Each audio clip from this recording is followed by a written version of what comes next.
चाहिए। मैं तो यही कहना चाहूँगी, मेरी बेटी को इंसाफ मिलना चाहिए। अब दिल्ली पुलिस जो है शालिनी सिंह जो जांच कर रही थी, उसमें दिल्ली पुलिस के जितने वो अधिकारी जो उस वक्त ड्यूटी पर थे उनको निलंबित करने की भी जो है बात निकल कर सामने आ रही है। इस पर क्या कहना है आपका? उनको निलंबित किया जाए, क्योंकि अगर उन्होंने उस रात ड्यूटी ढंग से करी होती तो हमारी अंजलि हमारे बीच हो नहीं, ऐसे नहीं वो होता, रोडों पे इतना गंदा नहीं हुआ होता अगर उन्होंने ढंग से ड्यूटी करी होती। पुलिस वालों ने, उनकी ही गलती है जो इतना बड़ा हादसा रोड पे हो गया। अच्छा, ये बताइए कि परिवार शुरुआती दौर से ही कह रहा था कि मोटिव जो है वो साफ नजर आ रहा है, क्योंकि जब जो आरोपी हैं उन्होंने ये एक्सेप्ट किया था कि उनको पता था कि गाड़ी के नीचे अंजलि है, फिर जो है दिल्ली पुलिस धारा नहीं जोड़ पा रही थी। इस पर क्या कहना चाहेंगे? पता नहीं, पुलिस वाले कह रहे थे मोटिव नहीं है, मोटिव नहीं है, और जो कि गुनाहगारों ने खुद ने कबूल कर लिया है कि हाँ हमें पता था कि गाड़ी के नीचे कुछ है और लड़की है, और हम फिर भी गाड़ी चलाते गए और उन्होंने गाड़ी नहीं रोकी। लेकिन अब इसमें धारा 302 जोड़ा जा सकता है और जिसके बाद जो है वो हत्या के हिसाब से पूरा मामला जो है वो आगे बढ़ेगा। हाँ, वो तो जुड़ेगा ही, क्योंकि उन्होंने मर्डर करा है तो करा है, इसलिए उन्हों पे 302 की धारा लगनी चाहिए। चलिए, बहुत शुक्रिया बातचीत करने के लिए। तो हमारे साथ अंजलि की मां थी जिनका शुरुआती दौर से ही कहना था कि उनकी बेटी की हत्या की गई है और 302 के धारा के हिसाब से पूरे मामले को रजिस्टर करना चाहिए। वीडियो जर्नलिस्ट संतोष के साथ Vishal Pandey, Republic Bharat, Delhi. All right, we'll continue to track all the latest on that. For now, a quick break. Lots coming up. On the other side, bomb explodes inside a house in Kerala's Kannur. Police suspect presence of more bombs.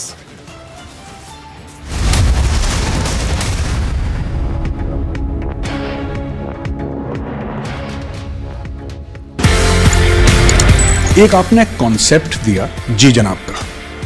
I don't ever want to claim anything which is not done by me.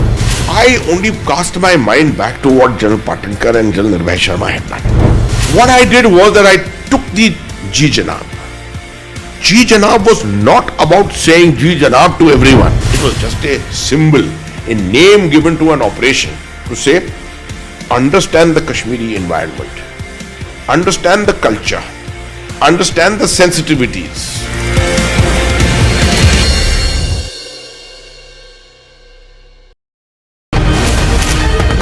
Republic TV did a week-long investigation into the operations of the Khalistani movement here in Britain. Armed struggle is the only way. Investing in armed struggle and destabilizing in India, how they've been operating for the last 30 years.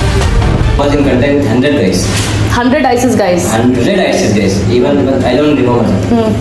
What was your route? Route option क्या था? पहला था सीधा पूरा Turkey से वहाँ. We don't preach journalism.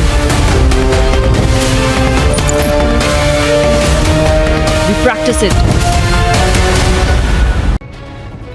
Pro-Pakistan slogans were raised in the Triat area of the Rajouri district. The incident has been reported on 11th of January, after which on 12th, that is yesterday, the Tehsildar wrote to the Superintendent of Police Rajouri as well as the other senior officials, and the complaint is according to the incident that has unfolded inside the premises of the Tehsildar office in the Triat area of Kalakot subdivision in the Rajouri district.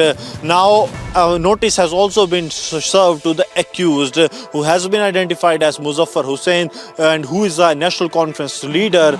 Now 7 days time has been given to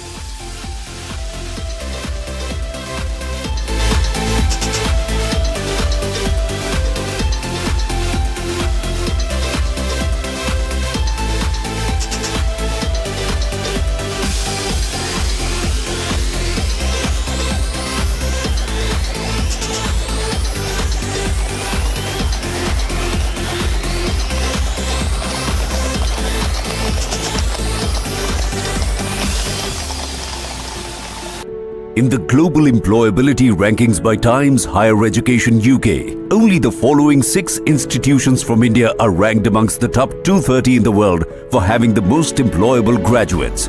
IIT Delhi, IISc Bangalore, IIT Bombay, IIM Ahmedabad, IIT Kharagpur and Amity University.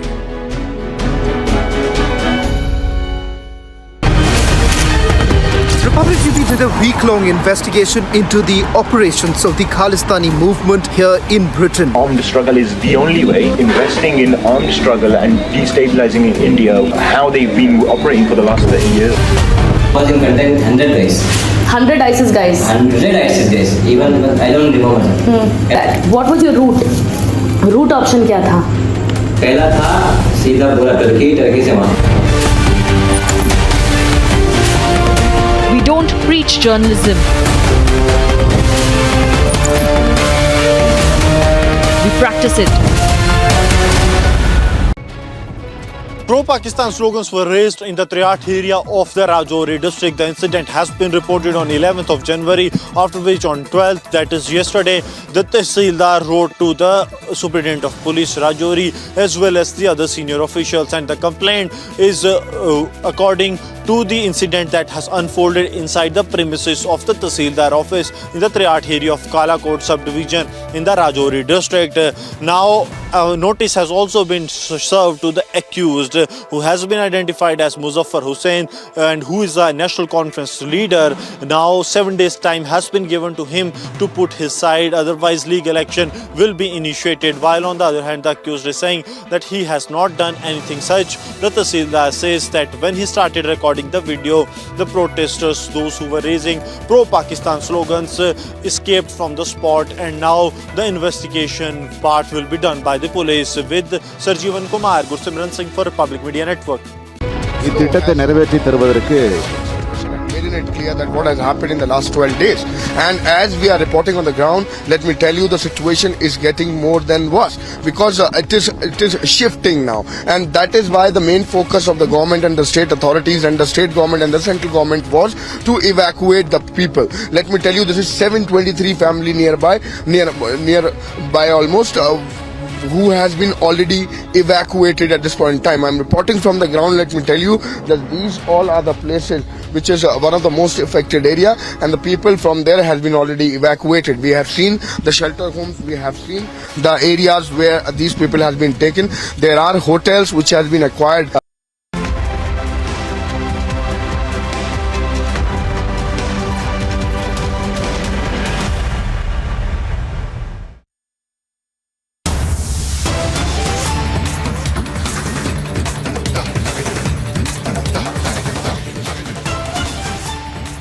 All right, viewers, getting some breaking updates. Union Home Minister Amit Shah is in Jammu, where he chaired a security meeting and later dialed the families, the victims of terror, assuring them the terrorists will be neutralized. He will go ahead, visit them next time. All right, viewers, so getting this breaking update coming in, where Amit Shah is assuring the families that the terrorists will be neutralized. Remember that Amit Shah is in Jammu right now, and he was due to meet the affected families of the Rajouri twin terror attacks which happened in the upper Dangari village on the outskirts of Rajouri town. Remember that a lot of people lost their lives, including 2 small children, and many were injured. And due to some bad weather conditions, Amit Shah's Rajouri visit was put on hold. But we're getting to learn some more breaking updates, where he just a short while back chaired a security meeting and later dialed the families of the victims of terror and told them that those people, those terrorists who were the ones who opened fire, who were the ones who led to the deaths of several people, they will be neutralized, and he will visit them next time. Let's go ahead, viewers, to our regular programming of Superfast 50.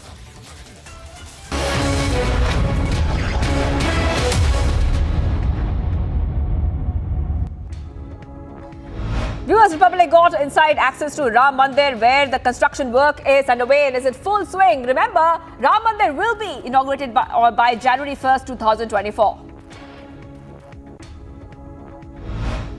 Shri Rama Sena Chief Pramod Mutalik made yet another controversial statement. Mutalik called for brandishing of swords. He further said that more just chanting of slogans was not enough.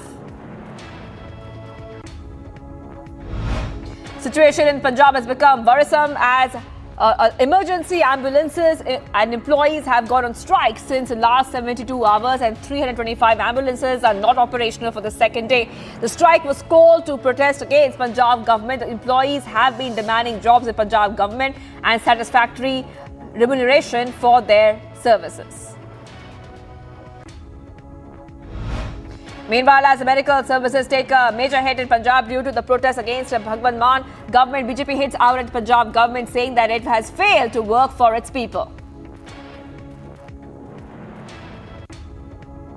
Then farmers, now 108 Ambulance Employees Association workers have gone on strike over long pending demands. Every section and segment of society is unhappy in Punjab because of the Aam Aadmi Party government's failure, its lack of ability to keep promises, and its constant U-turns. These are long pending basic demands that should have been fulfilled. As medical services take a major hit in Punjab's emergency ambulances, now employees have gone on strike for 72 hours in protest against Punjab government. BJP's Manjinder Singh Sirsa sympathized with the people of Punjab and further said that if the Punjab residents continue to vote for jokers, they will have no option but to witness circus in the state. Punjab में ambulance services 108 ambulance services बिल्कुल ठप पड़ी है क्योंकि इसके employees जो हैं वो स्ट्राइक पर चले गए हैं। 72 घंटों से स्ट्राइक पे हैं, मरीज तड़प रहे हैं, हॉस्पिटल ले जाया नहीं जा पा रहा उनको, और किसी की कितने भी खतरे में जान क्यों ना हो, वो चाहे तड़प तड़प के मर जाए पर उसको एम्बुलेंस नहीं मिल रही। क्यों नहीं मिल रही? क्योंकि आम आदमी पार्टी ने सारा पैसा पंजाब से, पंजाब का पैसा उजाड़ा है गुजरात, गोवा, हिमाचल जाके। सैकड़ों करोड़ रुपया प्रचार में लगाया, सैकड़ों करोड़ रुपया जो पंजाब के हकों का था वो पंजाब से बाहर जाके उजाड़ा। Sources say that the Enforcement Directorate has conducted raids in Chhattisgarh in connection with the prevention of money laundering case pertaining to illegal commission on the coal sale by state government officials. Now, Soumya Chaurasia, the Deputy Secretary to Chief Minister Bhupesh Baghel, and IAS Samir Bishnoi and others are under the lens in the matter. In a big development in Delhi hit and drag case, 5 accused in the Kanjhawala case have been now booked under Section 302. 11 Delhi police officers have been suspended. Meanwhile, victim Anjali's mother reiterated her claim that her daughter was murdered and further said that the family was satisfied with the probe. PM Modi flagged down. निलंबित किया जाए क्योंकि अगर उन्होंने उस रात duty ढंग से करी होती तो हमारी Anjali PM Modi flagged off the world's longest river cruise, MV Ganga Vilas, in Varanasi via video link and inaugurated and laid foundation stones for several other projects. World's longest river cruise, Ganga Vilas, is the first ever cruise vessel to be made in India. नदी जल यात्रा गंगा विलास cruise का शुभारंभ हुआ है। इससे पूर्वी भारत के अनेक पर्यटक स्थल वर्ल्ड टूरिज्म मैप में और प्रमुखता से आने वाले हैं। Inaugurating the longest cruise, PM Modi said that the cruise will prove to be a big boost to the trade and tourism sector in Varanasi, as well as the entire nation. Prime Minister also said that this will provide new employment opportunities. ये गंगा विलास cruise इस अर्थ गंगा में उसके एक अभियान को नई ताकत देगा। उत्तर प्रदेश, बिहार, असम, पश्चिम बंगाल और बांग्लादेश की यात्रा के दौरान ये क्रूज हर तरह की सुविधा मुहैया कराएगा। Karnataka High Court has taken cognizance of the metro pillar collapse in Bengaluru, which led to the death of Tejaswini and Vihan. High Court has sought for a response from the concerned authorities on whether the safety measures were adopted. Days after a 30-year-old mother and a 2.5-year-old son lost their lives after a metro pillar collapse in Bengaluru, engineers from IIT arrived at a metro pillar accident at site to assist the police to analyze and assess reasons behind the accident. IIT engineers study various possible reasons behind the accident, like quality of material used for construction, lapses on part of personnel involved in planning and construction work, and others. As anger over civic apathy in Bengaluru grows, pro-Kannada organizations activists staged protests against BMRCL's substandard work in the city. The activists had reached Shantinagar BMRCL office to submit the memorandum to BMRCL MD, and as MD did not come out to meet the protesters, angry protesters barged inside the office and allegedly damaged the sofa in the office. Meanwhile, BMRCL Workers Union VP spoke exclusively to Republic TV, expressing anger over the existing civic apathy in the city. BMRCL Workers Union VP demanded resignation of BMRCL MD Anjum Parvez.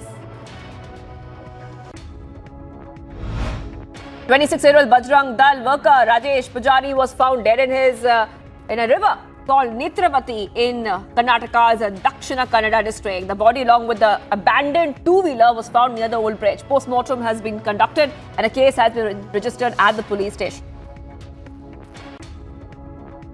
Days after Governor versus Tamil Nadu government face-off reached a flashpoint in Chennai, VCK has now staged a massive protest in Chennai demanding resignation of R.N. Ravi as a governor of Tamil Nadu. The protest took place over the governor's speech in the assembly that omitted certain parts and names. Sources said that the Prime Minister Modi held a meeting with economists at Niti Aayog. PM sought the opinions and suggestions of the economists and will also assess the state of the Indian economy and its challenges ahead of the union budget. The Lingayat community called for a massive dharna in front of the Chief Minister's house in Karnataka. The Lingayat community is demanding higher reservations in government jobs and educational institutions. A man sustained serious injuries after a bomb exploded in his house in Kerala's Kannur district. The incident took place at the victim's house near an area called and in fact the further investigation also into the incident is right now underway. Bombay High Court reserved the order on the writ petition filed by Videocon Group Chairman Venugopal Dhoot, challenging his arrest by CBI in the Videocon ICCI bank loan case. Union Home Minister MHA is in Jammu, where he chaired a security meeting and later dialed the families of victims of the terror, assuring them the terrorists will be neutralized. He will visit them next time as well. Shocking incident that was caught on tape in the Khatima. This happened in Khatima, Uttarakhand. The police constable dragged an elderly man, severely thrashed him. A protest that broke out after the incident as the residents of the area sat on a dharna in the police station premises demanding strict action against the accused. Train on the Baramulla Banihal section derailed from the railway track in central Kashmir's Badgaon district. While no casualties were reported in the incident, the derailment was accidental and further details are now being ascertained through the probe. As per the latest ISRO report, between 27 December and 8th January, a rapid subsidence event was triggered in Joshimath in Uttarakhand. Region has now subsided around a couple of centimeters within a span of just 12 days, and the aerial extent of the subsidence also increased. However, it's confined to the central part of Joshimath town. The POK is staring at a famine after unprecedented food crisis started in the area due to the failed Pakistani policies. The crisis has now spiraled out of control. Stores and grocery shops are running out of kitchen staples. Rehearsals for Republic Day parade underway at Kartavya Path in New Delhi. Jawans from various battalions began the rehearsals for Republic Day in the capital this week. The 74th Republic Day parade, scheduled for January 26th, will be attended by Egyptian President Abdel Fattah el-Sisi. Ahead of the Sanskranti festival, a new controversy erupted after Hyderabad City Police issued a notification implementing regulation and restriction over flying of kites, citing the prevention of untoward incidents around the festival. BJP has hit out at the government asking if they will put restrictions on the colours of Rangoli too. 10 people after a bus carrying Sai Baba devotees collided with a truck on highway near in Nashik. Several others were injured in the accident who have now been admitted to the hospital for further case. Conman Sukesh Chandrasekhar wrote a fresh letter to Delhi LG alleging he was severely threatened and harassed by Delhi Chief Minister Arvind Kejriwal and Satyendra Jain through the jail administration and their loyal jail staff. Meanwhile, PM Modi also inaugurated Maritime Skill Development Center for Northeast at Guwahati in Assam and laid foundation stones for a ship repair facility and an elevated road at the Pandu terminal via video conference. Lisa Mary Presley and singer Elvis' only daughter, a dedicated keeper of her father's legacy, has died after being hospitalized for a medical emergency. She was just 54. Venezuelan President Nicolas Maduro, the country's opposition, as well as international sanctions on the nation during an annual accountability speech.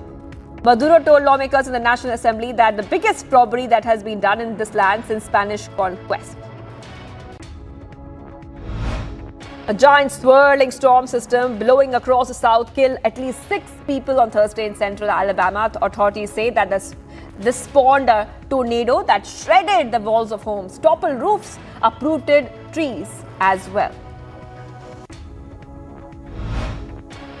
16-year-old who was shot during a protest in the southern Peruvian region the death toll has risen there actually to 49 in more than a month of unrest following the ouster of President Pedro Castillo. Australian Prime Minister Anthony Albanese continued its trip to Papua New Guinea with a visit to an army area in the northern coast of the country. Now, Albanese received a traditional welcome as he arrived before laying a wreath at the resting place of Michael Somare, the country's first leader after independence in 1975. Residents of the city in Ukraine's Donetsk region continues to live in the bitterly cold basements of damaged buildings to hide from daily shelling. There is no electricity, water or gas in the city.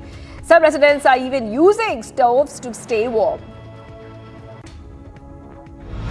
The US called on the UN Security Council to hold Russia accountable over its invasion of Ukraine. The council met in New York on strengthening the rule of law, presided over by Japan's foreign minister Yoshimasa Hayashi, sparking clashes, especially over the war in Ukraine between Russia and Western supporters of the Ukrainian government.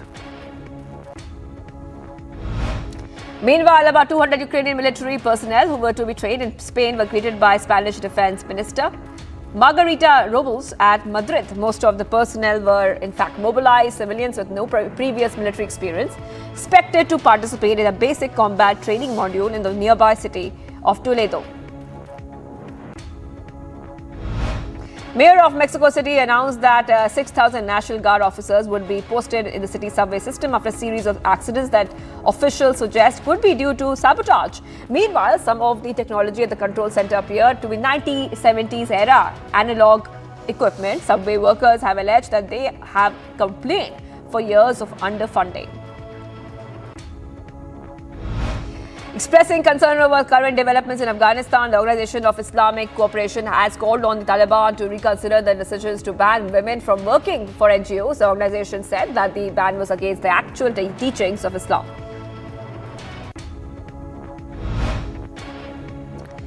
Viewers, it's time for sports action. The 15th edition of the FIH Hockey World Cup at Bhubaneswar's Stadium and Rourkela's brand new Birsa Munda International Hockey Stadium begins today. The Odisha has gone ahead and spent over 1,000 crores for developing these stadiums, enhancing the cities for the marquee event.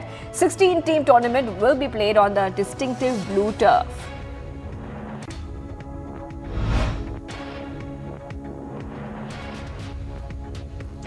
Team India will face Spain in the match today, where Neelam Sandeep Jess, the mastermind of Rourkela soil, is set to make his debut in his tournament. And growing up in a village without electricity, poverty, he steps into the 21,000-seat flood-lit hockey stadium as an Indian player.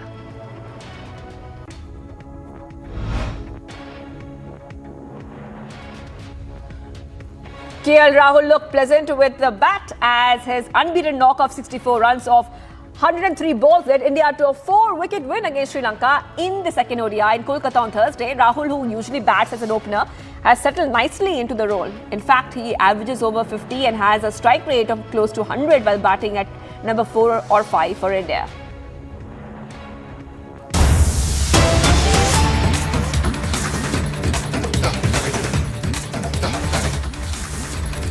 All right, getting some breaking news coming in.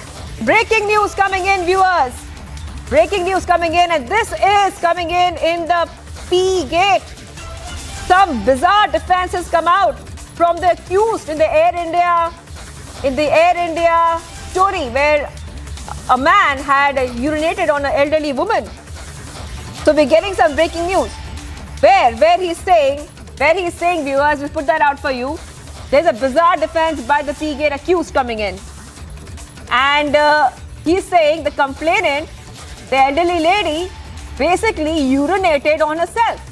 Well, that is the bizarre defense coming out. Remember earlier, Shankar Mishra had said that he did not even urinate on the lady. And now he's coming out with a new statement where he's saying that the elderly lady had urinated on herself. The complainant had urinated on herself. A very bizarre statement coming out right now, viewers, on Republic TV. We're getting you all the details. Now, this is the counsel for Mishra. The advocate is saying the victim woman herself urinated on the seat. She had a health problem. Why didn't the police tell this? So this is what the counsel is saying. The counsel for the accused is saying, viewers, a very bizarre statement coming out at this point of time, viewers. And we're getting you back-to-back updates on this story. Right now, we are seeing that there has been a complete turn of events when it comes to court, when it comes to the statements being made right now. It looks like it's a 360-degree turn, where a bizarre claim has come out. Where the Air India urination accused is making these new allegations. And the judge has also said a couple of things there. The court proceedings will take you through that. Let's just go to our senior editor, Deepthi, who will take us through this latest update coming in. Deepthi, over to you.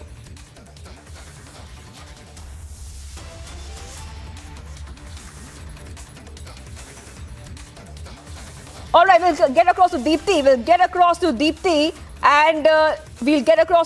In a moment. But we're getting these details trickling in where a bizarre defense has come from the accused in the case, where the accused is saying that the elderly lady had peed on herself, that she urinated on herself, and she had some kind of a health condition. Now, there's some proceedings happening in court right now, and our senior editor will take us through exactly what's happening. But we're getting some more details coming in at this point of time, where the counsel, the advocate for the accused, has made a couple of statements where he is saying the victim woman herself urinated on the seat. She had a health problem. Why didn't the police tell this? This is exactly what he is saying.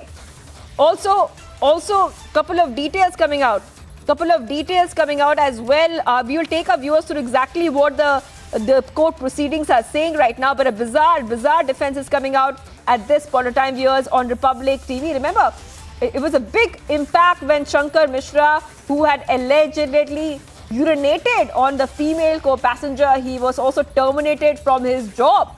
But what we're learning so far, viewers, that he is making different kind of statements right now.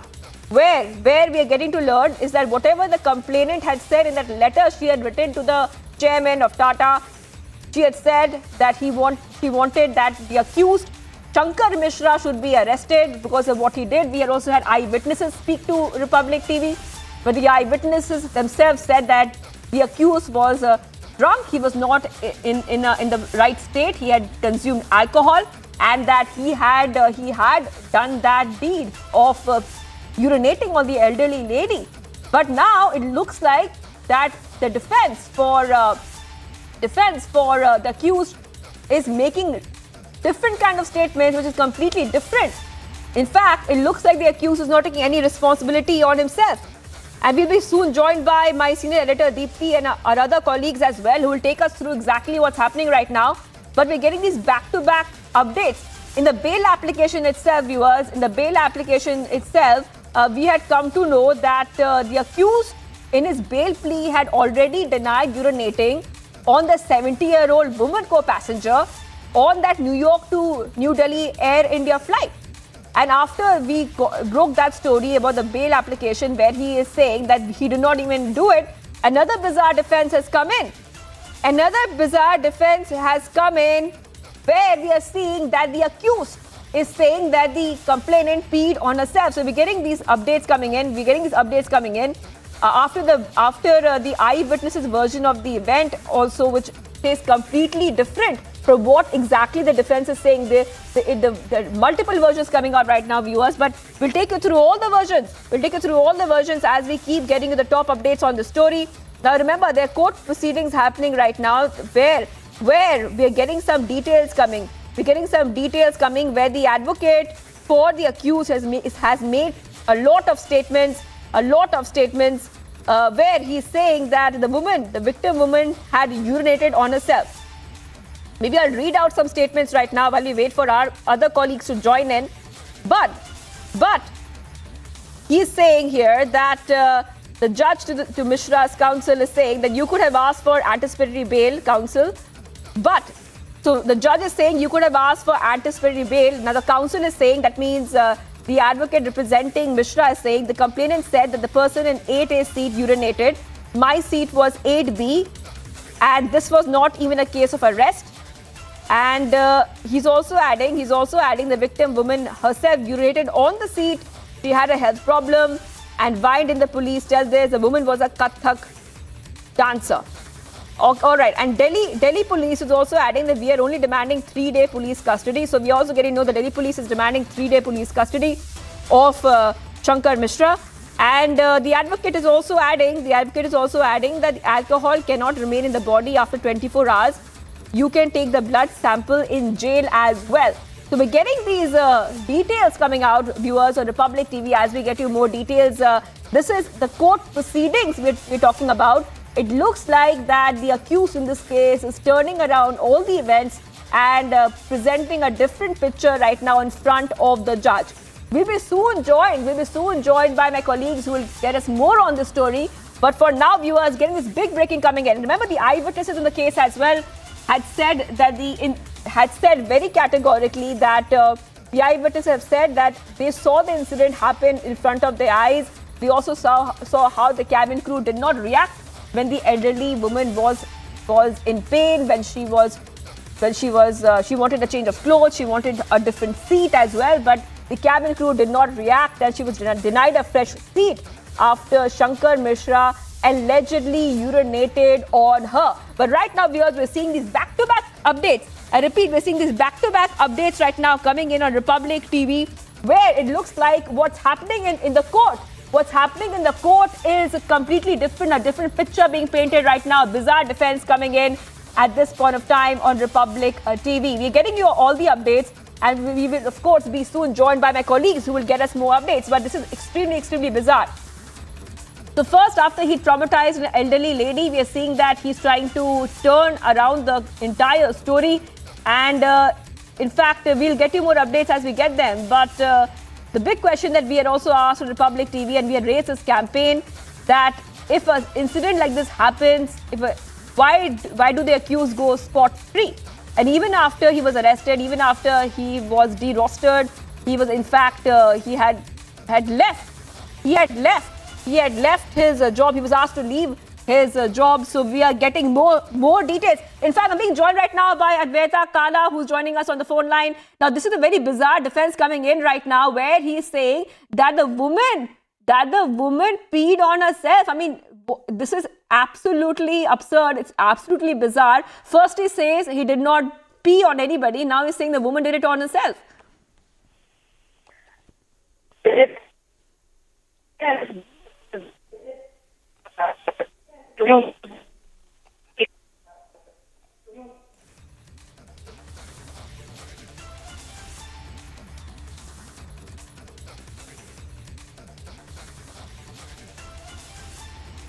All right, we'll get back to all our guests and we'll get back to our colleagues right now. But we're getting these breaking news coming in right now, where we are getting to learn is that it seems as if the entire story is being twisted in court, where the advocate of the accused, he is making some bizarre statements that the elderly lady who had written a long complaint, who had said that the accused should be arrested after they landed in Delhi and no action was taken against him. She had written every line in that letter saying the kind of trauma she went through, how she was not helped by the cabin crew, how she was asked to wait and sit in the same seat.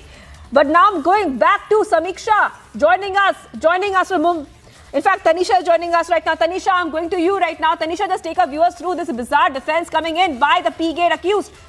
Tanisha.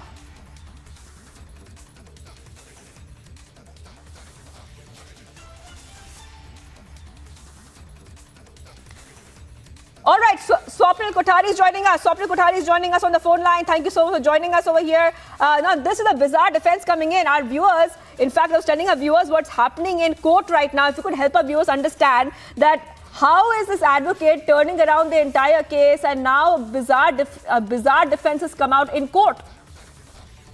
This is what we advocates are paid for. So we'll obviously come out with some or the other defense, which is, looks ingenuous to begin with. But when you look at it, when you give a second thought, it's absolutely absurd for anybody to believe that Kathak women dancers, 80% of them suffer from incontinence and they can urinate themselves. So what about the rest of the 20%? There is an argument in law, which we call it as assuming without admitting.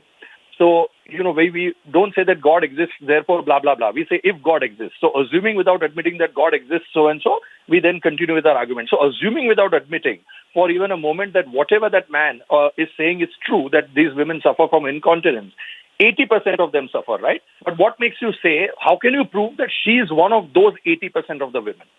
What about the remaining 20%? What if she belongs to those 20% women?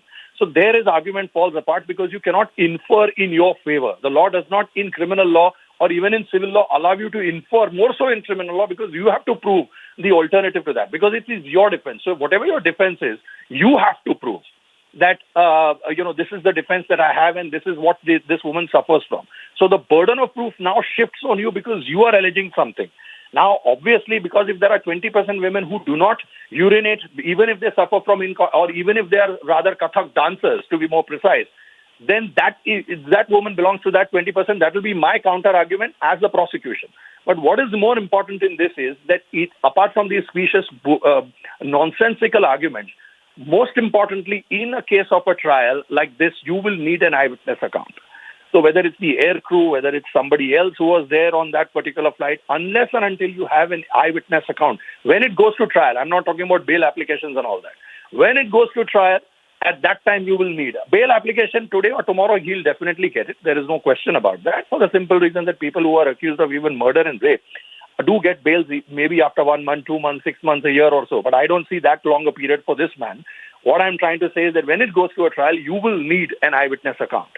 Absent eyewitness, this case is most likely either to be dismissed for a want of eyewitnesses, or alternatively, the best part is that the moment the media glare is out of this, there will be an out-of-court settlement. Because at the end of the day, even if this case comes after 6 years, 7 years, or even if this case is on a fast-track basis and comes in 2-3 years, it still goes through several hoops. It has to go to the Sessions Court, then the High Court, and then the Supreme Court.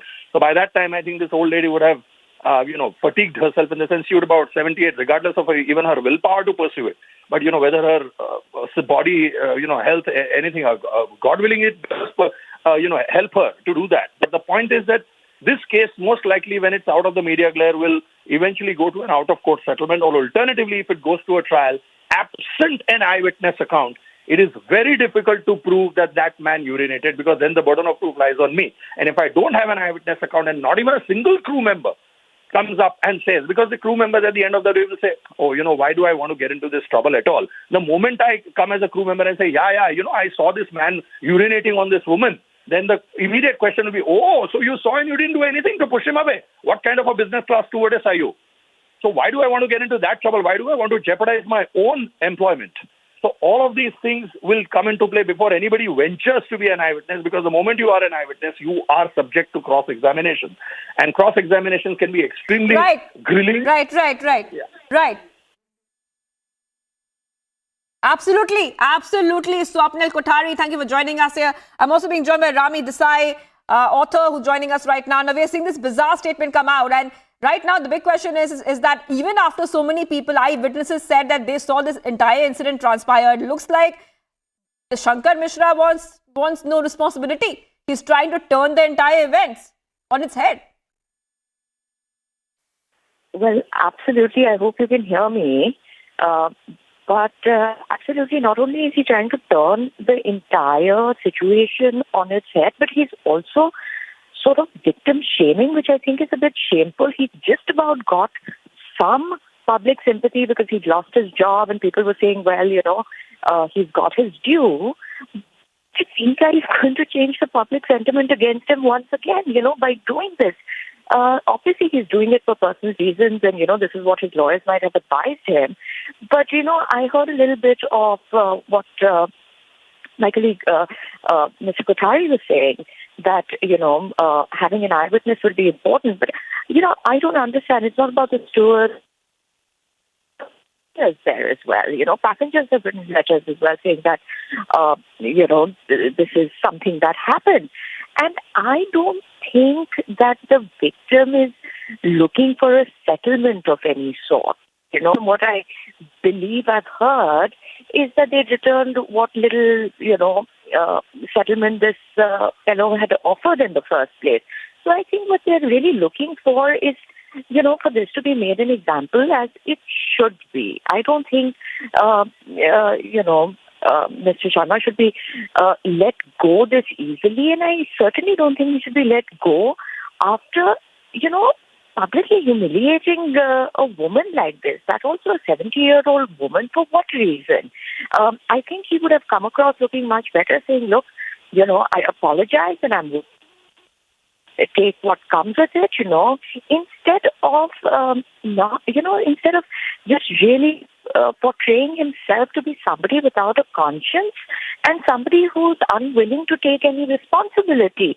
And, one has to take serious objection to this, because you cannot allow people to get away by victim shaming once they've done something like this. It's something so shameful. This is not something ordinary that happens every day, or something that can be allowed to, somebody can be allowed to get away with it because they can lie blatantly like this. So it's unacceptable, and this victim shaming should absolutely not be allowed or accepted at any level. Of course, the reality of the situation, like Mr. Kothari said, might be that this case might go on for many years. Of course, and, once the media attention is off, maybe he will not be pursued the way he's being pursued. That's the sad reality of the situation. I'm sure public opinion counts for something, and I think the public opinion is set to go once again against him. Whoever's advising him is not doing a very good job, or is taking the fact that, people have taken offense to this behavior, is taking this fact very lightly. So, there's not much to be said about this, except, I don't think one can be allowed to get away, at least in the court of the public eye, with this sort of, brazen victim shaming. I think it's really embarrassing for him and his family, and this is not, I believe he has a daughter, and this is not the kind of precedent he should be setting for anybody. Right. Absolutely. Rami Desai, author, for joining us here. Thank you so much. And like Rami Desai was telling us, is that now he has gone to victim shaming. Victim shaming right now. I'm being joined right now by Lalita Kumar Mangalam, former NCW chief on Republic TV. Thank you for joining us. Now we are seeing this bizarre defense, and it's very interesting is that even though the FIR is saying that the FIR says very clearly Section 294 Obscene Act in Public Place, the FIR also says the accused begged the woman, I repeat, begged the woman not to lodge a complaint against him, saying he was a family man, did not wish his wife and child to be affected by the incident. But now we are seeing a bizarre defense saying that the lady herself urinated on herself. Yeah, I agree with what Rami said. I heard part of what she said. This is just trying to, slip out of the noose that seems to be tightening around his neck. It's a blatant lie. Victim shaming, all of that, yes, but it's also a blatant lie. Given the fact that he's already lost his job, that people have literally, sidelined him and have criticized him, critiqued him so badly, I don't know who's given this idiot this sort of, I'm sorry to use the word, but really idiotic advice to somebody to make an ass of himself in open court. And I hope to God that the court doesn't fall for this nonsense. Because then, increasingly people are beginning to lose faith in the legal system. And it would set a very, very bad precedent. I hope that, the court takes cognizance of the fact that everybody lying together, Right. It's very, you can go ahead. It's a bizarre, as you said, a very bizarre defense. Is Air India going to lie? Beginning from the chairman of Tata Sons, Mr. Chandrasekhar, everybody has apologized for this. People have been sacked. This chap himself has been sacked. I don't know what's wrong with individuals nowadays. If somebody who holds a job the way he does can fly executive class and consume the amount of liquor he did, I think he needs to really start looking at his own personal. Absolutely. And the fact that he has said this, he has said that the complainant suffers from a medical condition. Lalita Kumar Mangalam, he is saying that a medical condition. She suffers from a medical condition. Does he have proof for it? And why would her, and if look at it practically. If she is suffering from a medical condition and she has, urinated in her seat, why was the whole of her drenched? It's ridiculous. I mean, was she standing upside down and doing something to herself? It's absolute bullshit. I mean, I'm really sorry again to use a slightly strong word on television, but this should not be allowed to happen. I really hope that the courts take cognizance of the absolute ridiculousness of the statement and the fact that the whole of India is watching, because this can happen in the executive class of an airline, and I think something else like that similar to happen on.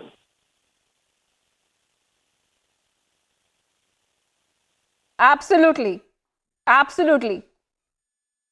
All right. Lalita Kumar Mangalam, we are, we of course are speaking with you. If you can hear me, I don't know if you're with us still right now, but as we break this news right now, it's a bizarre defense coming in from Shankar Mishra, where Shankar Mishra, the accused of urinating, has made multiple bizarre defense in the court. All right.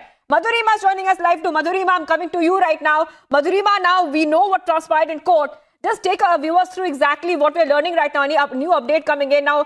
I just want to repeat this statement once more for all of viewers. What Shankar Mishra, the man who urinated on an elderly woman on an Air India flight, said, peed on herself as she suffers from a problem that most Kathak dancers have. That's what the defense is saying. The advocate of Shankar Mishra.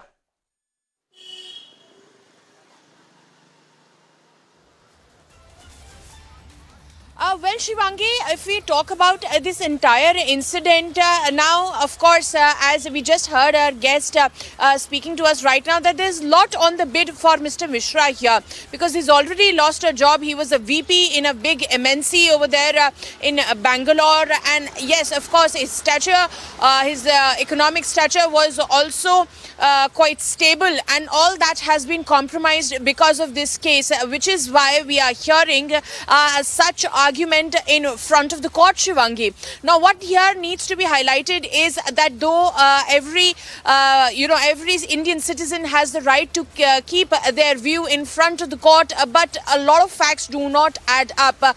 Had the woman urinated on herself, what was the, why did Mr. Mishra require to get into a barter, to get into, a resolution? Like he said that he even offered some money, though that money was returned by the family of the victim.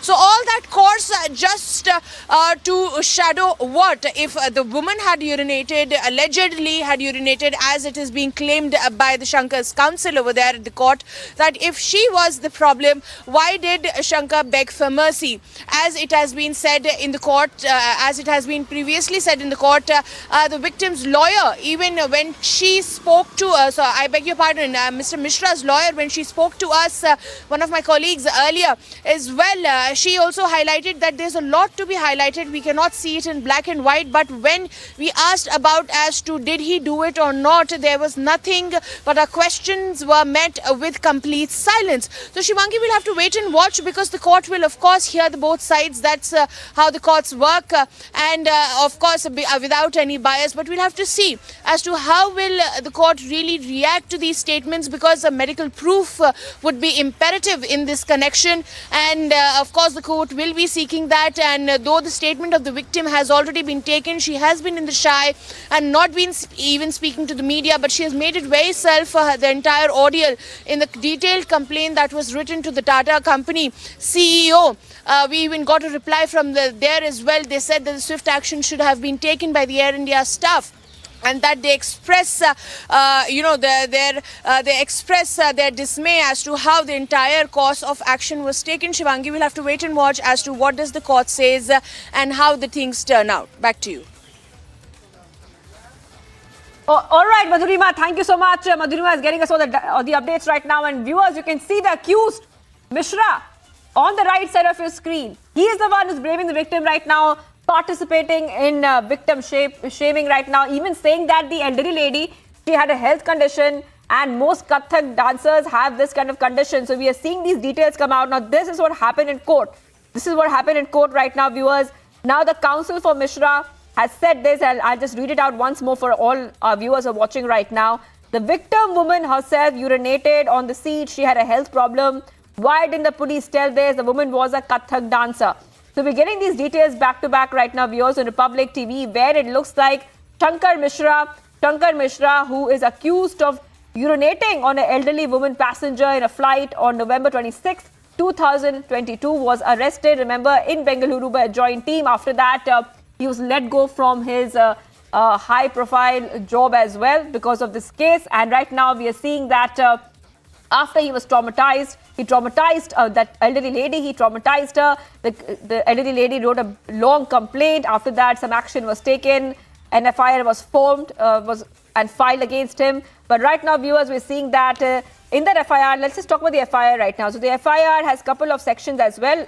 The case was filed under sections 294 Obscene Act in a public place, 354 assault or criminal force to woman with intent to outrage her modesty, 509 word, gesture or act intended to insult the modesty of a woman, and 510 misconduct in public by a drunken person. Even after all these sections have been put on him, he's saying he did not even do it. He did not urinate on the victim. The victim urinated on herself. Taking a very short break, viewers. We continue to be live and breaking. Much more coming up on the other side of this very, very short break.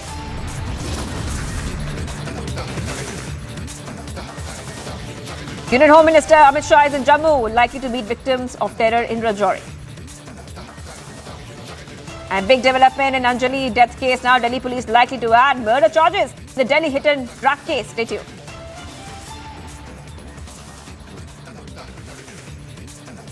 Step into luxury, where grace blends with grandeur and design blends with innovation.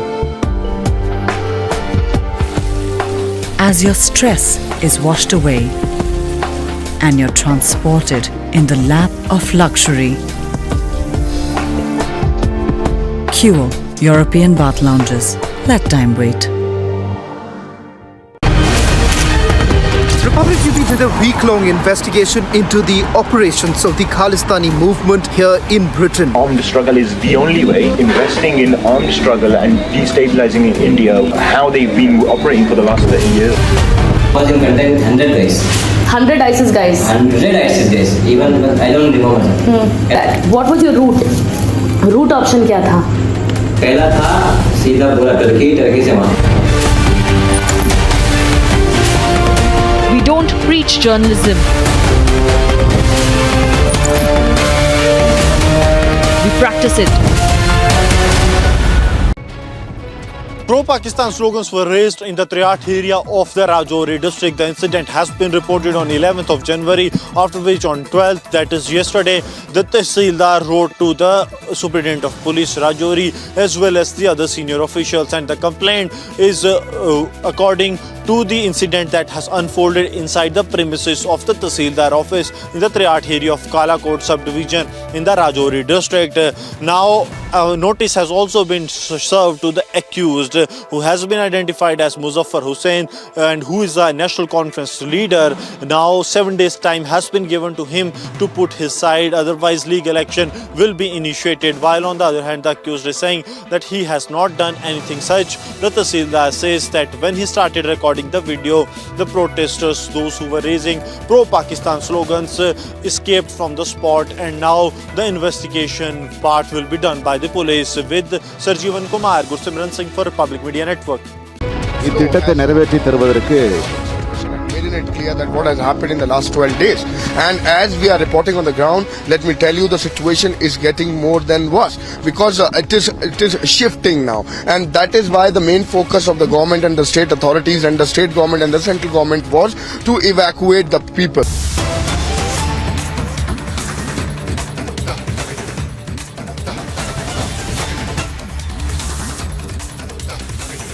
All right, viewers, getting some big breaking news coming in. Big development in the 200 crore money laundering case. Delhi's Patiala House Court recording actor Nora Fatehi's statement. All right, getting some big updates coming in the 200 crore money laundering case. Nora Fatehi's statement is right now being recorded, viewers. Getting some back-to-back updates coming in at this point of time. The actor Nora Fatehi's statement being recorded by the Delhi police right now as we speak. Now, what we can tell you, viewers, this is the 200 crore money laundering case. Money laundering case we are talking about right now. And we're getting some more updates. We're getting some more updates as well on this. And as we get them, we'll tell you. But what we know so far is that Nora Fatehi has been appearing before the Delhi police in connection with the 200 crore scam. This has been happening for a while. But right now, viewers, she is being questioned. She is being questioned right now. And her statement is being recorded. Let's go ahead and take a very short break. Much more coming up on the other side of this very short break, viewers. We continue to be live and breaking. Republic TV did a week-long investigation into the operations of the Khalistani movement here in Britain. Armed struggle is the only way. Investing in armed struggle and destabilizing India, how they've been operating for the last 30 years. Was in contained 100 guys. 100 ISIS guys. 100 ISIS guys. Even I don't remember. What was your route? Route option क्या था? पहला था सीधा पूरा Turkey से वहाँ. We don't preach journalism. We practice it. Pro-Pakistan slogans were raised in the Triat area of the Rajouri district. The incident has been reported on 11th of January, after which on 12th, that is yesterday, the Tahsildar wrote to the Superintendent of Police Rajouri as well as the other senior officials. And the complaint is according to the incident that has unfolded inside the premises of the Tahsildar office in the Triat area of Kalakot subdivision in the Rajouri district.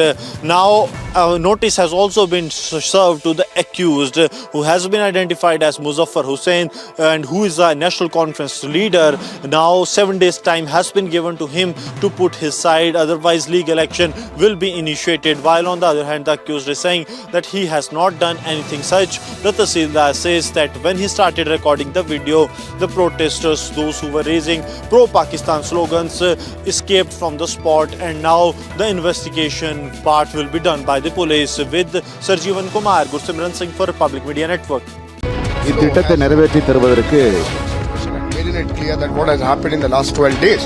And as we are reporting on the ground, let me tell you the situation is getting more than worse because it is shifting now. And that is why the main focus of the government and the state authorities and the state government and the central government was to evacuate the people. Let me tell you, this is 723 family nearby almost.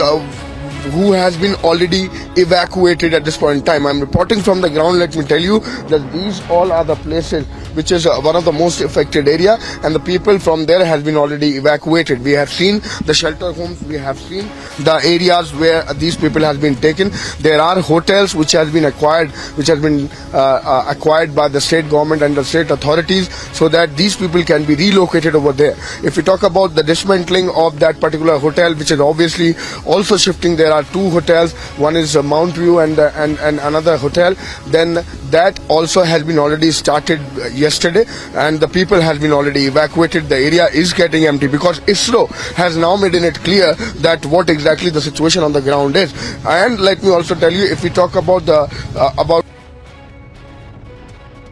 2 incidents have happened because of the BMRCL. One where 2 lives have been lost, and secondly where a person by the name of Puneet was injured near Shule Circle at Brigade Road in Bengaluru, which happened yesterday. So 48 hours apart, 2 lives lost, 1 person injured, and therefore the pro-Kannada organizations yesterday in the evening have geraved the office of BMRCL, and they also wanted to have a word with the BMRCL MD Anjum Parvez, and Anjum Parvez refused to meet them despite repeated requests, at which point of time this protest has turned out to be quite ugly. And right on the screens we can see the visuals where these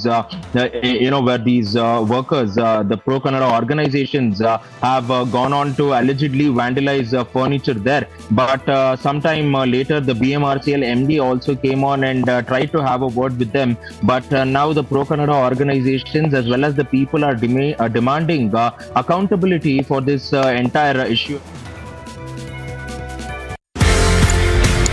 ये कहानी 1947 में जाती है sir. एक नया मुल्क बनता है पाकिस्तान। जो ऑफिसर्स हैं इंडियन आर्मी में, उनको ये बोला जाता है कि आप चूज करें आप कहां पे जाना चाहते हैं। मेरे पिताजी जनरल सैयद मेहदी हसनैन उस वक्त कैप्टन जब आर्मी के अंदर आए थे तो फर्स्ट गढ़वाल राइफल्स में आए। प्योर हिंदू सोल्जर्स कम्युनिटी जो थी पूरी, उसमें एक अकेला मुसलमान। उनके कमांडिंग ऑफिसर ने उनसे पूछा, बंटवारे के अंदर आप क्या चाहेंगे, किसी मुस्लिम यूनिट के साथ, मुस्लिम रेजिमेंट के साथ पाकिस्तान आर्मी में जाने की? जवाब जो था बहुत जबरदस्त। मैंने सोच लिया मैं उस देश में जाऊंगा, मैं उस फौज में जाऊंगा जिसमें मजहब के लिए कोई अलग जगह नहीं है।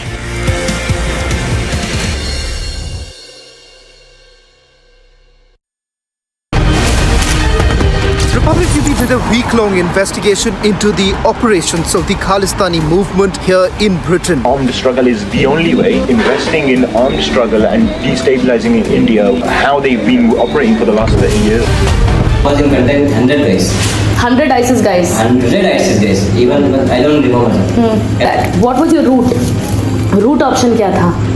पहला था सीधा पूरा टर्की से वहाँ. We don't preach journalism. We practice it. Pro-Pakistan slogans were raised in the Triat area of the Rajouri district. The incident has been reported on 11th of January, after which on 12th, that is yesterday, the Tehsildar wrote to the Superintendent of Police Rajouri as well as the other senior officials, and the complaint is according to the incident that has unfolded inside the premises of the Tehsildar office in the Triat area of Kalakot subdivision in the Rajouri district. Now, a notice has also been served to the accused, who has been identified as Muzaffar Hussain and who is a National Conference leader. Now 7 days time has been given to him to put his side, otherwise legal action will be initiated. While on the other hand, the accused is saying that he has not done anything such. The Tehsildar says that when he started recording the video, the protesters, those who were raising pro-Pakistan slogans, escaped from the spot, and now the investigation part will be done by the police. With Sarjeevan Kumar, Gursimran Singh for Republic Media Network. Made it clear that what has happened in the last 12 days, and as we are reporting on the ground, let me tell you the situation is getting more than worse, because it is shifting now, and that is why the main focus of the government and the state authorities and the state government and the central government was to evacuate the people. Let me tell you, this is 723 family nearby almost, who has been already evacuated at this point in time. I'm reporting from the ground. Let me tell you that these all are the places which is one of the most affected area, and the people from there has been already evacuated. We have seen the shelter homes, we have seen the areas where these people has been taken. There are hotels which has been acquired, which has been... A major accident took place on the Sinnar-Shirdi highway, wherein a bus carrying 50 passengers collided with a truck, following which more than 10 people are reported dead, whereas more than 30 people are reported injured. Maharashtra Chief Minister Eknath Shinde has in fact ordered an inquiry in this collision. Apart from that, the Maharashtra government has also announced 5 lakh rupees of financial aid to the kins of those who are dead, whereas the Maharashtra government will be taking care of the medical expenses of the people who are injured in this accident. The incident happened today in the morning at around 6 a.m. The bus was in fact crossing the Sinnar Shirdi road at the Patre Gaon lane. Reporting from Mumbai with video journalist Kanti Sandeep Singh for Republic TV. The Kolar incident where a 24-year-old girl has been mowed down by a truck. This happened mainly because of the bad civic infrastructure. We are seeing that finally the authorities have woken up, and it has been over 1.5 hours since this particular incident has taken place. But will there be an end to Bengaluru civic apathy? That is something which needs to be seen, and many innocent lives are being lost at this point of time. So who will go on and question them, and will there be any sort of accountability over here? That is something which needs to be seen.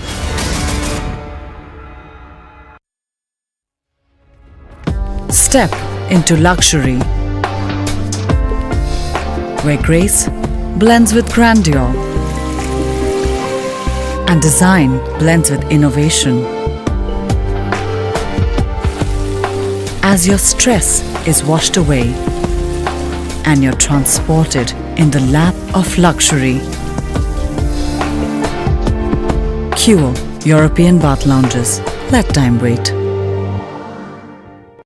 In the global employability rankings by Times Higher Education UK, only the following 6 institutions from India are ranked amongst the top 230 in the world for having the most employable graduates. IIT Delhi, IISc Bangalore, IIT Bombay, IIM Ahmedabad, IIT Kharagpur and Amity University. இத்திட்டத்தை நிறைவேற்றி தருவதற்கு made it clear that what has happened in the last 12 days. And as we are reporting on the ground, let me tell you the situation is getting more than worse because it is shifting now. And that is why the main focus of the government and the state authorities and the state government and the central government was to evacuate the people. Let me tell you, this is 723 family nearby almost.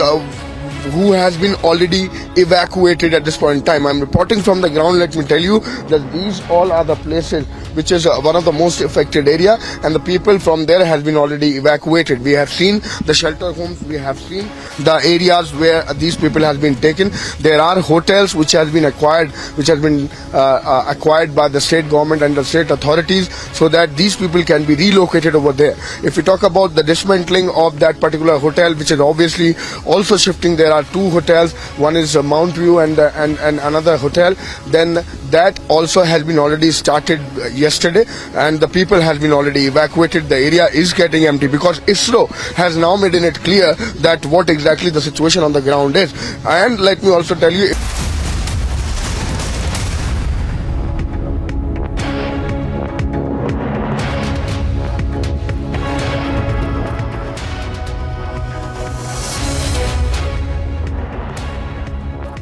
A very good evening. Thank you for staying with us on Republic. I'm Deepti Sachdeva. Republic is going to put its spotlight for the next 60 minutes on 2 very, very important stories, ladies and gentlemen. We've all seen and heard what happened in the P-Gate story. Apparently, that urinator now is mocking and shaming the victim. How can we let him get away? And the other big story is going to be developing in from Jammu and Kashmir. Could we be looking at elections in Kashmir very, very soon? We do not know that yet. But what's also happening now is that the Union Home Minister Amit Shah, remember, is going to be addressing a press conference in Jammu any moment now. And Republic, as always, will be live. Let's first up give you a total insight into what the show will be all about for you. The first story and the first newsmaker is going to be the Union Home Minister Amit Shah. Amit Shah is in Jammu. He's also spoken to the kin of the Rajouri attack victims, and this is the centre's big outreach for Jammu and Kashmir. The other story that we are not forgetting is the Delhi hit and run case. Yes, we all remember her, Anjali. Now, what's really happened is that after the report that has been submitted to the MHA, 11 cops, ladies and gentlemen, 11 cops have been suspended. But the question Republic is asking, is that enough? Why are murder charges still not slapped against the accused? So we'll ask that question. And now let's bring up the third newsmaker. This is another story that Republic is going to be tracking very, very closely.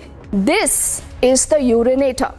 He is the P-gate accused. He today is blaming the victim. The full story ahead. Let's also bring up the other newsmaker that we are putting our focus on this edition of the news this evening that you will see on your screens in just a bit.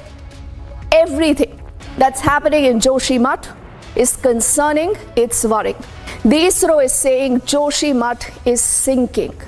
What are we doing? What has the government done so far? All those questions will be answered, and yes, we are just a year away from the big inauguration of the Ram Mandir.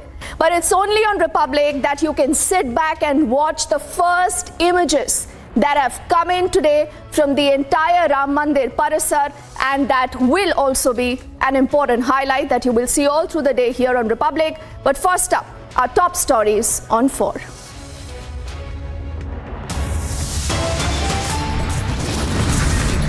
The Union Home Minister MHA Shah now is in Jammu. He has spoken to the victims of the terror attack in Rajouri. It's a bizarre claim by the P-gate accused Shankar Mishra in court. He says the victim peed on herself because of health issues. The question we ask, can we let this pervert get away? It's a big development in the Anjali death case. 11 policemen suspended over negligence after Home Ministry's recommendations.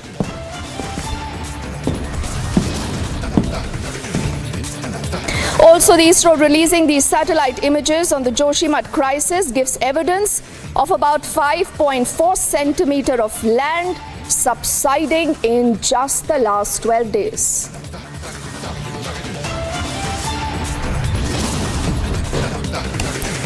And this for you, ladies and gentlemen, is Pramod Mutalik. He gives a call for arms. He says slogans not enough. We need to pick up swords, is what he says.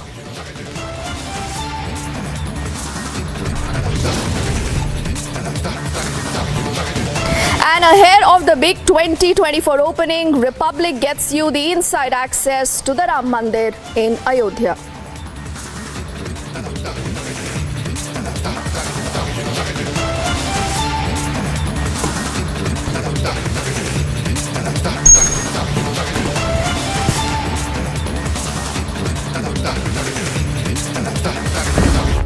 First up, we are putting our focus on the P-gate. Remember, this is a story that Republic has not just broken, but Republic, ladies and gentlemen, has tracked from the word go. It's only after the relentless coverage here on Republic, also after the debates that you've seen by Ornab here, that you have seen some bit of action. This man was hiding, but he was picked up from Bengaluru. He is in the custody as we speak. But again, look very, very clearly at this man, the urinator, the pervert, the creep. Today, this man goes beyond one red line. He today is victim shaming. He is victim mocking. And he says that it's not me, but the lady who peed on herself. He says that she has a health condition, and it's not unusual that in a condition like that, the lady has peed on herself. Now, clearly, this is a shocker that has come in from this pervert, something that has outraged the entire country. We'll also have our colleague Madhurima, who's tracking that story very, very closely, join us in just a bit. And also our focus here on the broadcast. You know, Madhurima, you're at a loss of words when you first read about the incident. But today what he's doing, Madhurima, he's adding insult to injury. Because today Shankar Mishra says, look, it's not my issue. It's not my bad. It is the lady's bad because she apparently peed on herself. Well, absolutely, Niti. This comes as a shocker because if you remember the statement of the lawyer from the side of Mr. Mishra, she was very clear over the fact that yes, there was an agreement between the two parties. Also, Mr. Mishra had begged for forgiveness and had even said that he's a family man and he would not be able to tolerate any blow that comes his way. And now, of course, that we know that the kind of damages that he had to really bear losing a post as the Vice President of the NC. And of course, the societal shaming that has happened with him is, of course, it has harmed his entire works as well. So now today in the court, this statement coming in where the counsel for the accused has made an outrageous remark in front of the court that the woman had some medical issues and that she peed on herself. Now, while making this particular claim, they asserted that they are trying to negate the entire participation of Mr. Mishra in the entire case that happened. They are trying to eliminate him from the crime spot itself. Now, what needs to be here seen is that how will the court react to it? Because we have put forth multiple... Here, Madhurima is the eyewitness to the entire case. Yes, Madhurima was asking that you have an eyewitness. The co-passenger is an eyewitness to the entire case. How is it that a man like this can make an alibi and get away?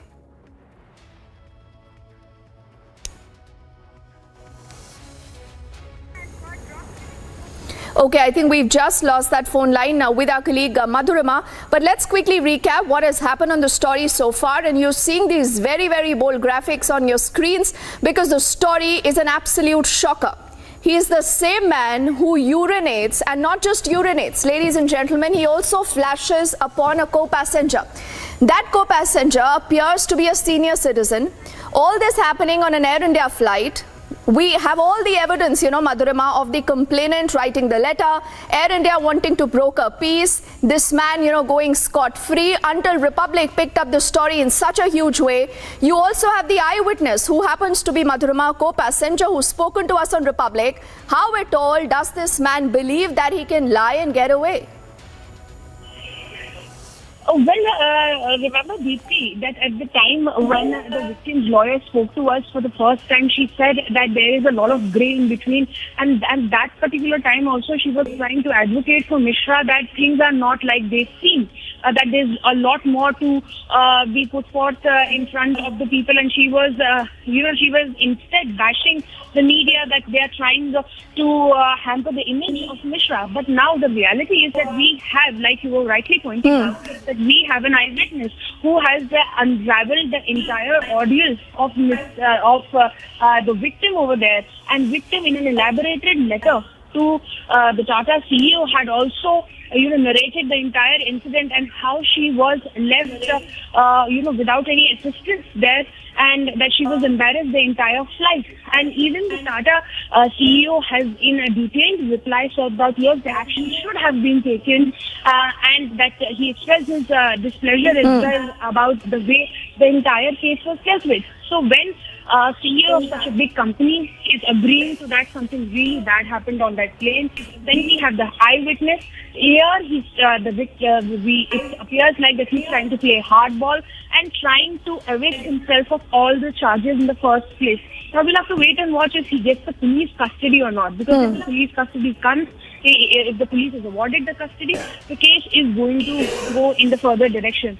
And by saying this, we'll have to say that what will the court observe will be a big idea, because if he's making such a statement, then of course the medical records will have to be tabled in front of the court, and only then an unbiased decision will be able to come, because the court will have to hear the both sides.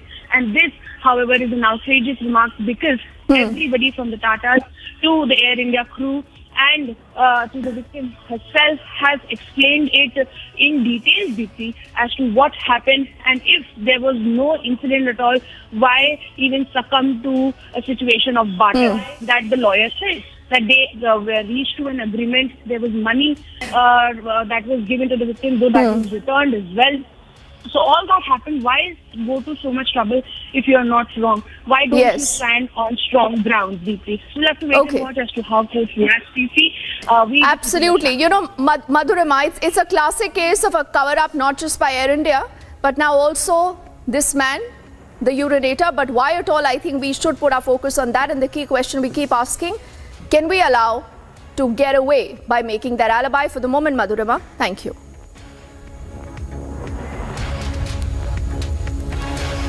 And from that big story, let's shift our focus to what's also happening in Jammu right now. Remember, the Union Home Minister MHA is visiting Jammu. He was also expected to meet with the kin of those who have lost their lives in the Rajouri terror attack. But because of inclement weather, that could not happen, though he's spoken to them on the phone. Now, what we are also speaking about is that in the next few minutes, you will have a press briefing that is expected from the Union Home Minister MHA. Why is this so important, keeping in mind that, you know, there is an indication that we could be looking at elections in Jammu and Kashmir very, very soon. Also, the big outreach, the big healing touch here by the centre, a clear message to Pakistan, because this is the third visit of the Home Minister Amit Shah to Jammu and Kashmir post the abrogation of Article 370. I want to take it across to our colleague Gursimran, who's joining us live right now.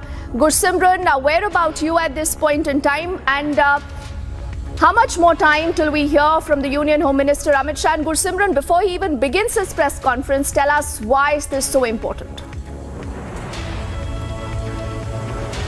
See, Union Home Minister Amit Shah will be addressing the press conference in a short while from now, and this is very important, keeping in view that he will be addressing this press conference right after chairing a high-level security review meeting. And this security review meeting was entirely focused on the terror infrastructure, to how to wipe out the terror infrastructure and how to ensure that there are no such incidents that has happened in the Dangri village of the Rajouri gets repeated. Because it's not about that to kill the terrorism, but also the ecosystem that has helped, because the terrorists also who have carried out the brutal killing of 7 people in the Dangri village of the Rajouri, they were very well known to the area. They were known to the entry and the exit points. They were known that how they will follow the pattern, how to attack the first house, second house, third house. Even the fourth house was also attacked before Balkrishan, who was a local VDC member, opened fire at the terrorist, and then the terrorist escaped from that very spot. So they were very well known to the area. That means a clear local hand is there. More than 50 people are under investigation under the scanner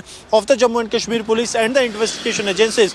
So the prime focus of the Union Home Minister will be that how the security forces will be taking on this head-to-head challenge, because the terrorism in Jammu and Kashmir is in last stage. So now, out of desperation, they are carrying out these kind of acts. See, on 28th of December, Union Home Minister held a meeting in the national capital. That was on Jammu and Kashmir, and clear directions were given not only to kill terrorism but to wipe out the entire infrastructure of the terrorism. And then, out of frustration, the terrorists carried out this brutal act of terrorism in the Dangri village of the Rajouri. So Union Home Minister will be putting forth some of the key decisions that will be taken. And also, we are getting to know that the Union Home Minister is likely to visit the Government Medical College in Jammu, where the injured of the Dangri attack are still admitted undergoing the treatment. So he will be meeting the those who have been injured in this terror attack, will be having conversation with them. Unfortunately, due to the bad weather, he could not reach the victim's family here in the Dangri village of the Rajouri. But yes, we are told that he will be meeting the victims, those who are injured and being treated at the Government Medical College in Jammu before heading back to the national capital.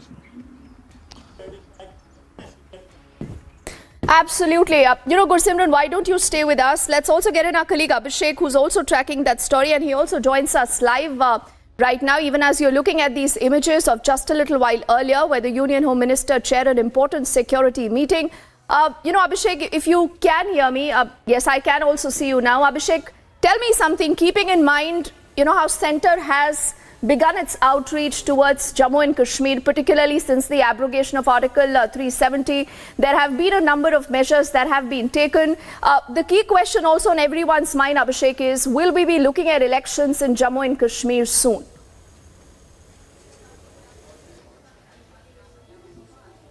That's one of the key factors really guiding the J&K politics, really, Deepti, over the last few months. Everyone expects that the summer of this year is going to see a democracy rolling out in the J&K insofar as the assembly is concerned, subsequent to which, of course, the centre has anyway promised that the union territory of J&K would be restored, or the status of state would be restored to the reconstituted Union Territory of Jammu and Kashmir. What is important is that this is the third visit of the Union Home Minister to Jammu and Kashmir, and it comes. The two earlier ones were obviously aimed at looking at what has changed post Article 370 for himself, but this one is significant because it comes in the immediate aftermath of the Upper Dangri village massacre in Rajouri district of Jammu, and that's something which really underscores the seriousness with which New Delhi is looking at that development, given the fact that this was clearly an escalation insofar as terror tactics go. Remember, post-abrogation of Article 370, we have seen almost 100%, in fact 100% finishing of the stone pelting episodes in the valley. And subsequently, we have seen really terror also abating with sporadic targeted killings becoming the favorite of the terror machine backed by Pakistan. But this time it was a clear case of not just targeted killings of the Hindu minority community, but also of scaling up and turning it into a massacre. Had it not been for one armed villager in the Upper Dangri village, it might have led to more casualties. And we saw how the terrorists planted an IED also. So it was planned to a detail in the sense that they thought that once this terror attack becomes news, the security forces would rush in, the villagers would rush in, and then the IED would go up and there would be more casualties, which indeed it happened. But thankfully, because the villagers were not exactly at that spot, unfortunate death of two kids happened. Even that is being taken very seriously, and that's why this on-the-ground review of security being carried out by the Union Home Minister. We are expecting that after this very comprehensive review that he has done over the last couple of hours in Jammu, unfortunately he could not travel to Rajouri because of weather, and the chopper was not allowed to fly. That's the reason why he had to speak to the victim families over the phone and assure them of all support from the government at both the levels, at the centre and the state, in fact, at Union Territory, in fact. And now, of course, we are just awaiting a press conference where both the Union Home Minister and the Lieutenant Governor of J&K, Manoj Sinha, both would be there and addressing media and through the media, obviously, on what they have deliberated and discussed in this very important meeting and what they intend to do, more importantly, about the security of the Hindu minority in Jammu and, of course, in Kashmir as well. Absolutely. So, I think Abhishek and Gursimran, in the next few minutes, we could hear some very important takeaways from that briefing. As always, viewers, you will watch it live here on Republic. We'll also get you the news points.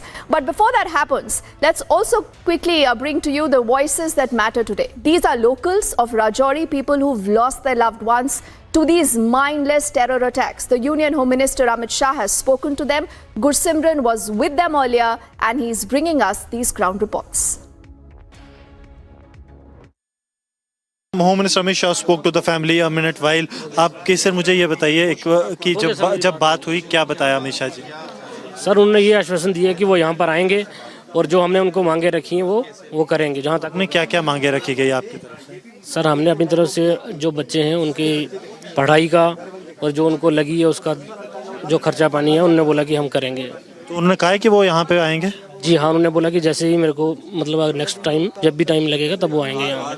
From now, Sarjeevan is showing you the photos of the 7 people, those who have been killed in this unfortunate attack, starting from Deepak to Pritam Lal to Satish to Prince to Samiksha and to Vansh, the minor who have lost their life. We have family members with us. Sir, आपकी बात हुई Union Home Minister Amit Shah से, क्या बात जो है वो शाह साहब ने आपको बताई है, क्या कहा गया है उनके द्वारा? उन्होंने पूरे परिवार को सतावना दी है, 1 to 1 उन्होंने सबसे बात करी है और बड़ा दुख प्रकट किया है और परिवार से पूछा है कि उस दिन का हादसे का क्या हुआ। परिवार ने उनको एक एक करके बताया है और माननीय गृह मंत्री जी ने पूरे परिवार को, पूरे गांव को आश्वासन दिया है कि इस बुरे वक्त में जो सरकार है वो इस गांव वालों के पास खड़ी है, गांव वालों के साथ खड़ी है। गांव वालों की तरफ से क्या मांगे जो है वो रखी गई थी? गांव वालों की तरफ से मेन मांग यही है कि हमें सिक्योरिटी दी जाए, वीडीसी को स्ट्रेंथन किया जाए, ताकि हम जो अपनी रक्षा है हम कर पाएँ, जैसे हमने 2000 के दौर में करी थी। इस डांगरी ने तब भी बंदूक उठाई थी और यहाँ से मिलिटेंटों को भगाया था। आप लोग वो लोग हैं जिन्होंने खुद आतंकियों को अपने हाथों से मारा है। शाह साहब ने यह भी कहा है कि वो जब अगला मौका मिलेगा यहाँ पर आएंगे। वो कह रहे हैं कि मुझे जब भी मौका मिलेगा मैं दोबारा आऊँगा। यहाँ के लोग जांबाज लोग हैं, अगर इनके हाथ में अच्छा वेपन दिया जाए, हम 303 से लड़े हुए लोग हैं, अगर हमें अच्छा वेपन दिया जाए, जब जैसे कि SLR बांटना शुरू किया, अच्छा वेपन दिया जाए, हम मिलिटेंटों का मुंह तोड़ मुकाबला जो है करेंगे, क्योंकि हम लोग यहाँ के लोकल हैं, जानकार हैं, हम मिलिटेंसी से अच्छी तरह लड़ सकते हैं, हम मिलिटेंसी को अच्छी तरह यहाँ से जवाब दे सकते हैं। और हम इतने जांबाज लोग हैं, ना तो अपनी ज़मीन छोड़ेंगे ना अपनी जायदाद छोड़ेंगे। जहाँ भी मिलिटेंट मिलेगा वहाँ उसको घुस के उसकी छाती पे उसको जो हम मारेंगे। कितनी देर तक आपकी बात हुई थी? कितनी देर बाद? लगभग 15 से 20 मिनट उन्होंने बात करी है। सबसे आराम से उन्होंने एक से बात की और पूरे एक वाक्य को पूछा और अपनी तरफ से पूरी तरह उनको आश्वासन दिया है कि ये सरकार जो है उनके पीड़ित परिवारों के साथ है। क्योंकि यहाँ पे 7 लोगों की शहादत हुई, क्या हर एक परिवारजन से अमित शाह ने अलग अलग बात की? अलग अलग बात की है। जो लोग 2 पहले भी शहादत हुई थी अल्फा गेट में, उन लोगों से भी बात हुई है। सब लोगों से अलग अलग बात हुई है और पूरी तरह से बात हुई है और घर वाले पूरी तरह सेटिस्फाइड हैं कि उनकी गृह मंत्री जी से बात हुई। अब बदकिस्मती से वो यहाँ नहीं पहुँच पाए बैड वेदर की वजह से, तो नहीं तो वो यहाँ आते, इनके बीच बैठते, इनका गम बांटते, मगर उन्होंने टेलीफोन पे बात करके पूरे घर वालों को सांत्वना दी है। ये कहानी 1947 में जाती है सर। एक नया मुल्क बनता है पाकिस्तान। जो ऑफिसर्स हैं इंडियन आर्मी में, उनको ये बोला जाता है कि आप चूज करें आप कहां पे जाना चाहते हैं। मेरे पिताजी जनरल सैयद मेहदी हसनैन उस वक्त कैप्टन जब आर्मी के अंदर आए थे तो फर्स्ट गढ़वाल राइफल्स में आए। प्योर हिंदू सोल्जर्स कम्युनिटी जो थी पूरी, उसमें एक अकेला मुसलमान। तो मुझे कमांडिंग ऑफिसर ने उनसे पूछा, बंटवारे के अंदर आप क्या चाहेंगे, किसी मुस्लिम यूनिट के साथ, मुस्लिम रेजिमेंट के साथ पाकिस्तान आर्मी में जाने की? जवाब जो था बहुत जबरदस्त। मैंने सोच लिया मैं उस देश में जाऊंगा, मैं उस फौज में जाऊंगा जिसमें मजहब के लिए कोई अलग जगह नहीं है।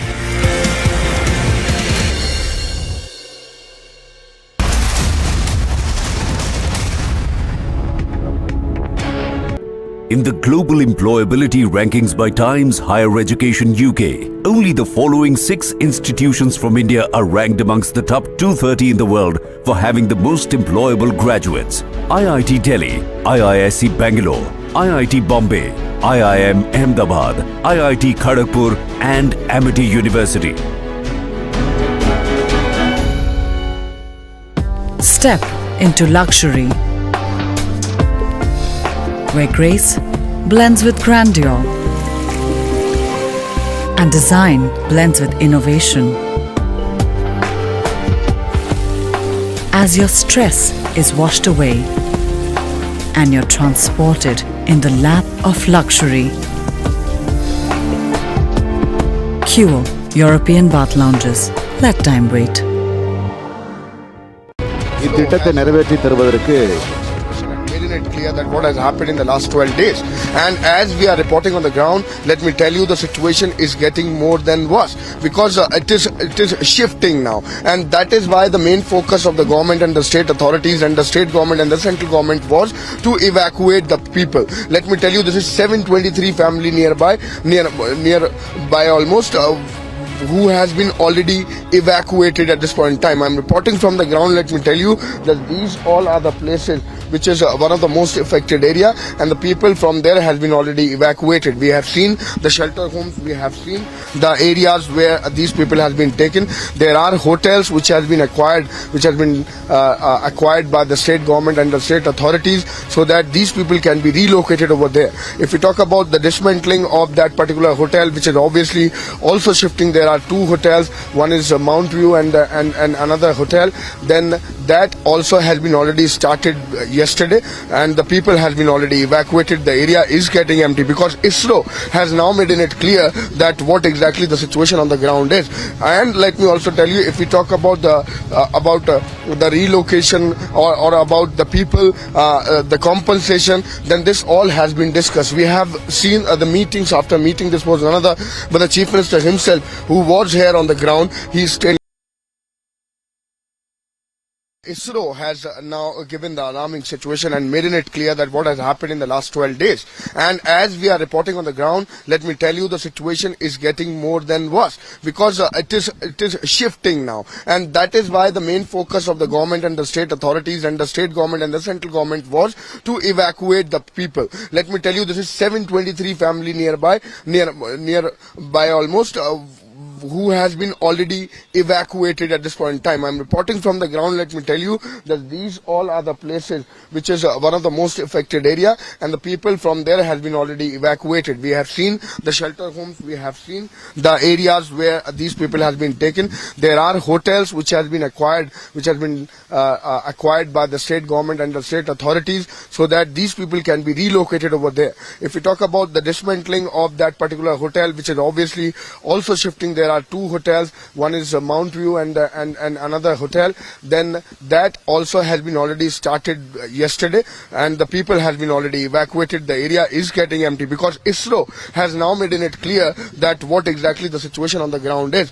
And let me also tell you, if we talk about the relocation or about the people, the compensation, then this all has been discussed. We have seen the meetings after meeting. This was another, but the Chief Minister himself, who was here on the ground, he stayed for a night, and next day he took many meetings with the officials as well as with the administration's senior most officials. So there it has been decided. He has been meeting with the representative of the locals also, so it has been decided that how to go ahead. So the fund already has been decided. 45 crore is the amount which has been decided by the state government. Today it is going to be another important meeting of the cabinet. Then this is going to be like the further discussion whether it has to be increased. What is expected is, yes, this is going to be increased.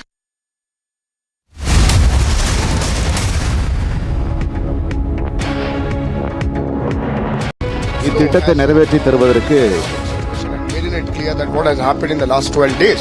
And as we are reporting on the ground, let me tell you the situation is getting more than worse because it is shifting now. And that is why the main focus of the government and the state authorities and the state government and the central government was to evacuate the people. Let me tell you, this is 723 family nearby almost.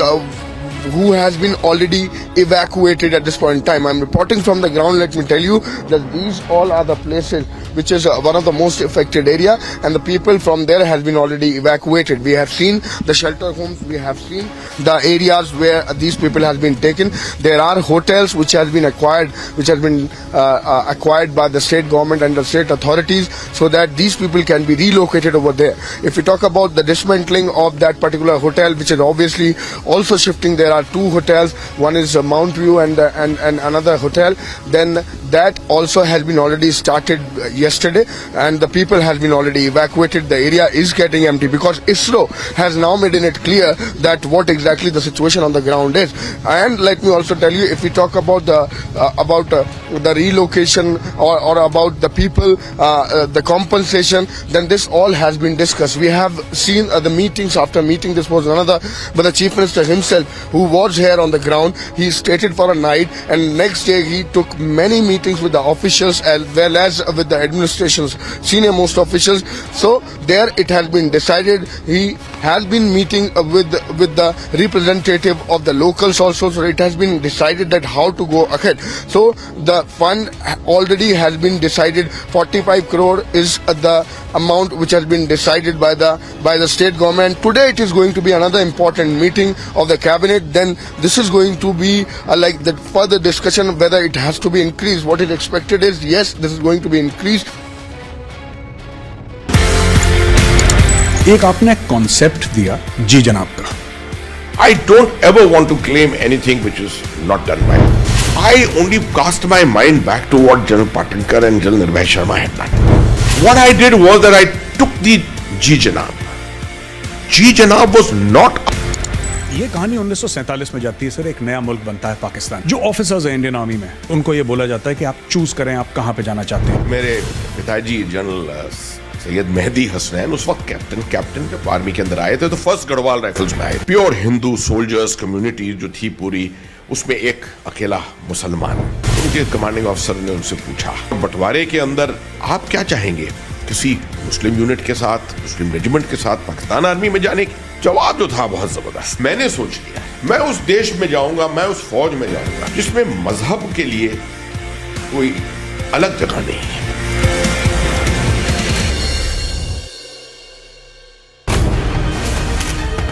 Republic TV did a week-long investigation into the operations of the Khalistani movement here in Britain. Armed struggle is the only way. Investing in armed struggle and destabilizing India, how they've been operating for the last 30 years. Was in content 100 guys. 100 ISIS guys. 100 ISIS guys. Even I don't remember. What was your route? Route option क्या था? पहला था सीधा पूरा Turkey से वहाँ. We don't preach journalism. We practice it. Ramcharitmanas या मनुस्मृति में जो जाति व्यवस्था और वर्ण व्यवस्था के बारे में लिखा गया उसके खिलाफ हैं आप? उसके खिलाफ है? मैं सीधी बात करता हूँ कि नहीं उसके खिलाफ है? बात सुन लीजिए ना, रामचरितमानस हो या मनुस्मृति हो या गोवलकर का बंच ऑफ थॉट हो, इसमें जातियों के खिलाफ जो विसंगति का अंश है उसको काट के हटाना चाहिए। एक आपने कॉन्सेप्ट दिया जी जनाब का। I don't ever want to claim anything which is not done by me. I only cast my mind back to what General Patankar and General Nirbhay Sharma had done. What I did was that I took the Ji Janab. Ji Janab was not about saying Ji Janab to everyone. It was just a symbol, a name given to an operation to say, understand the Kashmiri environment, understand the culture, understand the sensitivities.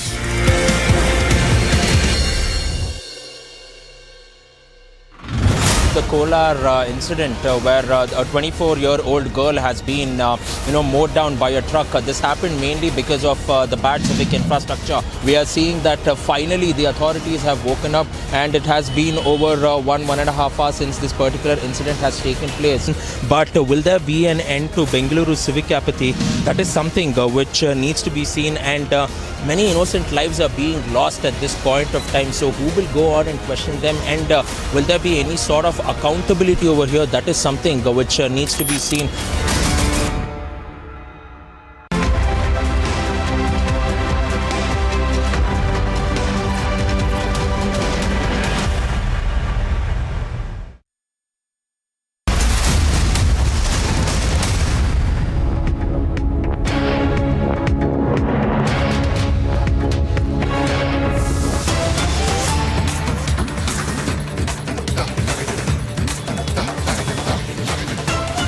Development coming across in the Sukesh Chandrasekhar money laundering case. Actress Nora Fatehi today in front of the Patiala House Court has recorded her statement. The entire drill went for at least an hour, where Nora came into the national capital and sat in front of the magistrates court here at Patiala House Court, and then at the Patiala House Court, and there she gave her statement in the 200 crore massive money laundering case. Or what needs to be seen here is that Nora had turned approver, and this has come after that allegations were initially put on Nora as that there were some kickbacks given, but Nora was able to produce documents that yes, she performed, and following which the payment and the car that eventually she lent off to one of her kin, following which the economic offence wing had also taken the note of it, and Nora Fatehi had turned approver. Now, as of today, Nora had given a detailed statement in the connection, and after this, when the trial will begin, this particular statement will be tabled in front of the court and will also be considered as admissible. So this is a massive case coming in the national capital, where Nora Fatehi has given a statement in front of the judge at the Patiala House Court. Okay, Madhurima, you're getting us those details, also the first pictures now that we are seeing on our screen. So statement has been recorded We are given to understand, Madhurima, it took a good 1.5 hours. Now, what all is it that she has apparently said to the magistrate? Is there any inside track? Could we speak to her lawyer? Because time and again she's been saying that I am not an accused in the entire case. Well, yes, Deepti, her lawyer in a statement had said that Nora has been very supportive in the entire matter, and she has been lending all her support, has been present every time that she has been summoned, and even as, she has more engagements in and outside the country, she'll continue to do so. Now, what needs to be seen here is that Nora had made it very clear that her participation as far as any relation with Sukesh were only business related, and that she was fairly able to produce enough evidence in front of the investigative authorities and of course the judicial authorities as well, that she was turned approver. And now today's statement is very important, Deepti, because this statement will be put in trial, and when the entire investigation will begin, of course, if there are going to be any contradiction between the statement that has been made here in front of the judge here at Patiala House Court and at the time when the trial will take place, that is going to add a lot of substance. However, Nora Fatehi had made it very clear that leaving that particular instant when she performed and then after which she was given the money and the car, leaving that she had no relation whatsoever after she had the slightest of the hint that there might be something wrong with Sukesh Chandrasekhar. Now we'll have to wait and watch, Deepti, as to how the trial begins, because this is going to streamline a lot of things, because Sukesh's main people have been also brought under the scanner as well, where we saw that how there were multiple people involved, and the initial argument that was kept from Sukesh was that why the engagement with all these actresses, only because he wanted to start a talent company, and which is why these actresses were roped in, or these meetings were being arranged. But the kind of investigation that has happened on the side of the investigative authorities and the kind of economic offences that have come forward, we'll have to see as to how does the trial goes. And today a very important day, because the statement has been recorded and this is going to be the final word as far as Nora Fatehi is concerned. Deepti. All right, so that's a big story. Madhurima tracking that for us for the moment. Madhurima, thank you. Republic TV is going on to conduct a reality check at the metro sites across the city of Bengaluru after a tragic collapse of a metro pillar claimed the lives of two innocent citizens as well. And seems like now finally the BMRCL authorities have woken up. Why we say this is because of the fact that there has already been signboards which has been installed which says metro work in progress, go slow. And apart from that, now finally we are also seeing additional safety signs as well as signatures being put here, and there is a mannequin which has been placed which goes on to state that there is a construction work in progress.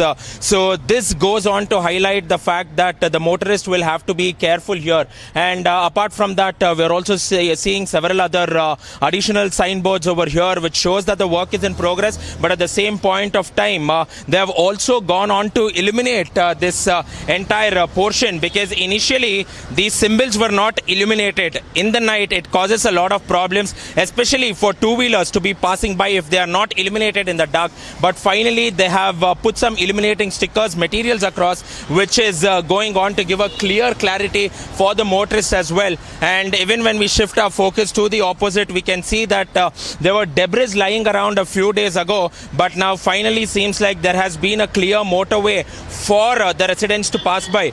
But we will want to focus on that side of the road there, where we can see that a partial part of the road's asphalting has been taken off completely, which has created a sort of caving in which has happened as well, which will pose to be problems for two-wheelers if they are passing by, and there are high chances that they might fall as well. So all said and done now, yes, there has been some sort of relief which has come in, but work has been done in a haphazard manner. And in the days to come, we hope that the BMRCL authorities will go on to fix this as well, so that the motorists can pass through without having any fear and innocent lives will not be lost. With video journalist Sadanand, Prajwal Prasad reporting for Republic, Bengaluru.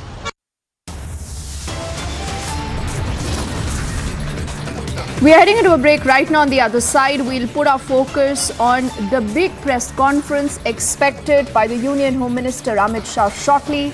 You remember, is in Jammu, taking an overview of the security situation.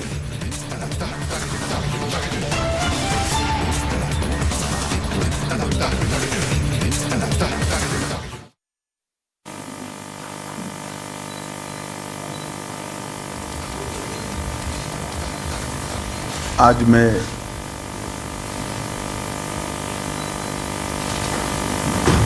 Jammu का मेरा आज का दौरा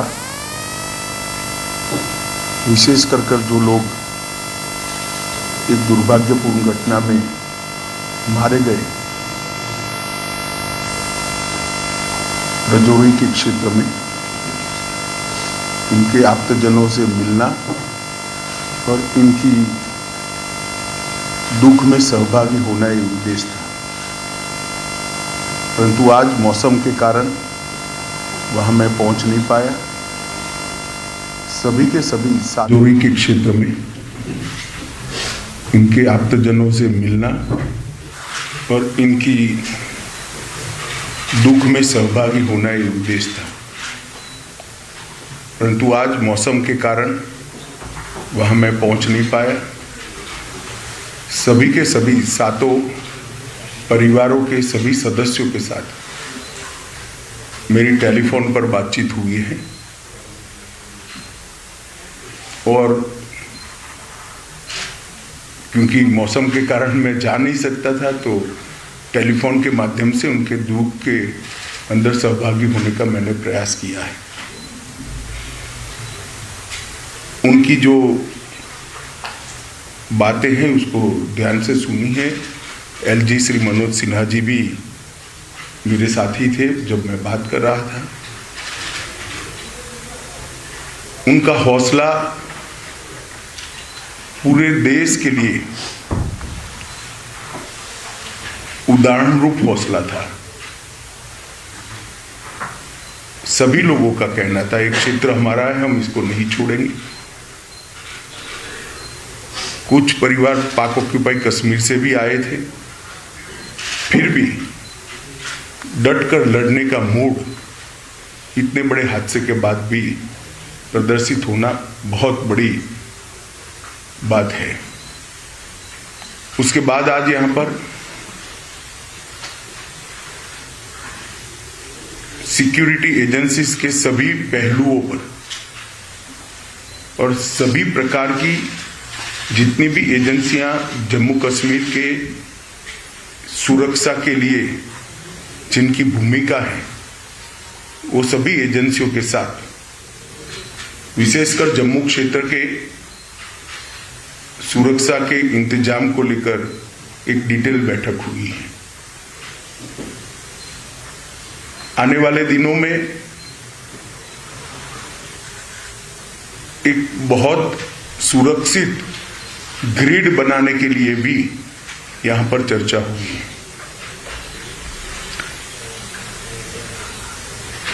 मैं इतना ही कह सकता हूं कि सुरक्षा एजेंसियां चाहे जम्मू कश्मीर पुलिस हो, बीएसएफ हो, सीआरपीएफ हो, जम्मू पुलिस का एसआईए का टीम हो या सेना हो, इस सभी एजेंसियां 100% मुस्तैद है और विश्वास के साथ आने वाले दिनों में इन घटनाओं को रोकने के लिए इनका मनोबल भी बना हुआ है। ये दोनों घटनाएं जो 2 दिन में हुई, उसकी जांच कल ही भारत सरकार ने एनआईए को सौंप दी है। एनआईए और जम्मू पुलिस दोनों मिलकर इस घटना की जांच करेंगे। जांच में एनआईए के साथ जम्मू पुलिस का पूरा इन्वॉल्वमेंट होगा और विगत 1.5 साल में जितनी भी घटनाएं हुई हैं, इस सारी घटनाओं को एक साथ रखते हुए ये टीम आतंकवादी गतिविधियों की जांच उसी दायरे में करेगी। इसके साथ साथ OGWs के लिए भी आतंकवादी ग्रुपों के सपोर्ट सिस्टम के लिए और उनके सूचना तंत्र के लिए भी सभी पहलुओं पर आज चर्चा हुई है। और एक कह सकते हैं कि संपूर्ण 360 डिग्री सुरक्षा का चक्र बनाने का आज सभी एजेंसियों ने भरोसा भी दिलाया है और इस पर चर्चा भी हुई है। हमारी जितनी भी सूचना की एजेंसियां हैं, इन्होंने भी अपनी गतिविधि को और टाइटन करने का फैसला भी बनाया है, रणनीति भी करी है। मुझे विश्वास है कि आने वाले दिनों में जिन लोगों ने भी ये घटना करी है उनको जम्मू कश्मीर पुलिस बहुत कम समय के अंदर नसीहत करेगी और उनको कानून के दायरे में लाकर कोर्ट के सामने खड़ा करेगी। इसके साथ साथ जम्मू क्षेत्र की पूरी सुरक्षा को चौक चौबंद करने के लिए जो एक्शन प्लान बना है, ये टाइम बाउंड है और 3 महीने के अंदर हर क्षेत्र के अंदर सुरक्षा ग्रिड को मजबूत करने का आज फैसला हुआ है। मैं जम्मू के नागरिकों को इतना भरोसा दिला सकता हूं कि इनकी आतंकवादी ग्रुपों की मंशा जो भी हो, परंतु हमारी एजेंसियां मुस्तैद होकर जम्मू की सुरक्षा करेगी। धन्यवाद।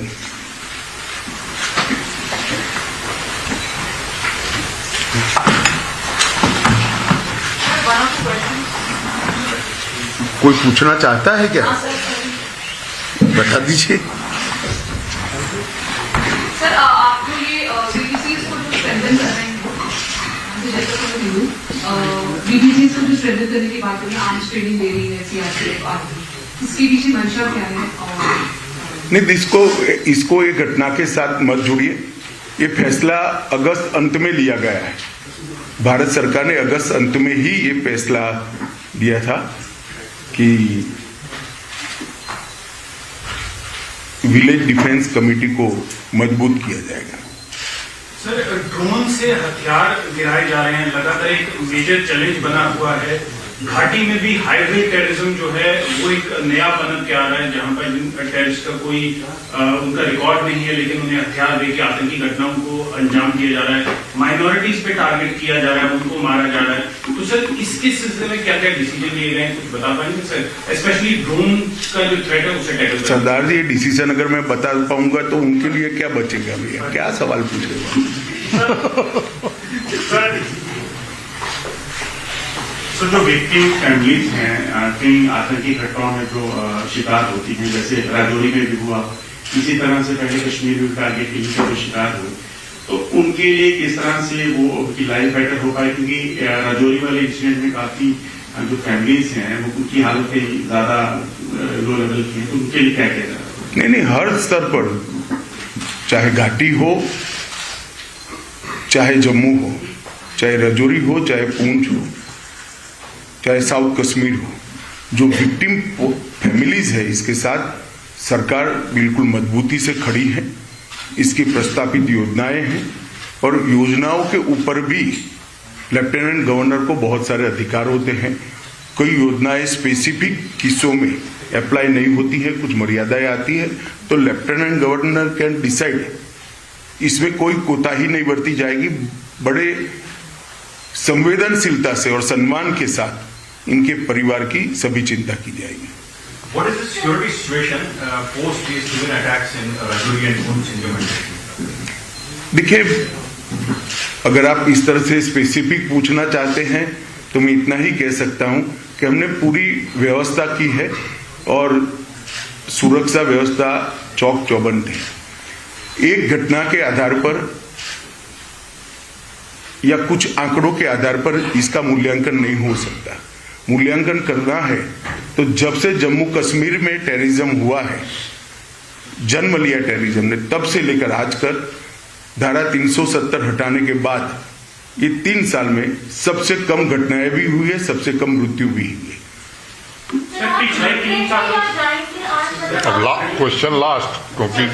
सर, आपका पर्पस यही था कि राजौरी विक्टिम से मिलना, तो क्योंकि आप वेदर की वजह से नहीं मिल पाए तो आप स्टे बैक करेंगे?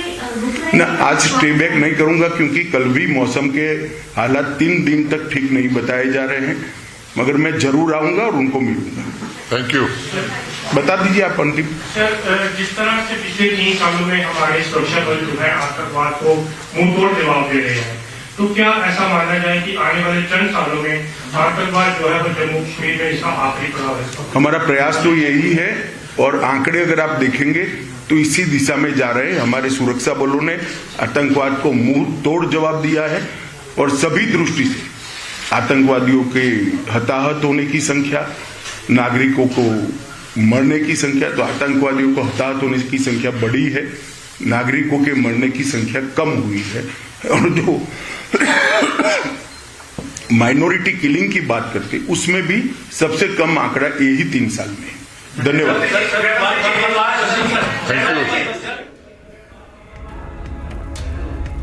So that's a briefing by the Union Home Minister Amit Shah that has just concluded. This is after a thorough review that he's taken of the security situation right now.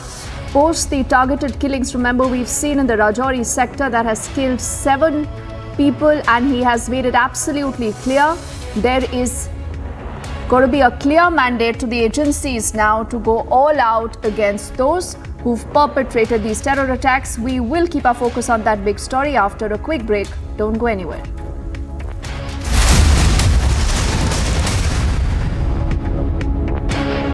இத்திட்டத்தை நிறைவேற்றி தருவதற்கு Making it clear that what has happened in the last 12 days, and as we are reporting on the ground, let me tell you the situation is getting more than worse because it is shifting now, and that is why the main focus of the government and the state authorities and the state government and the central government was to evacuate the people.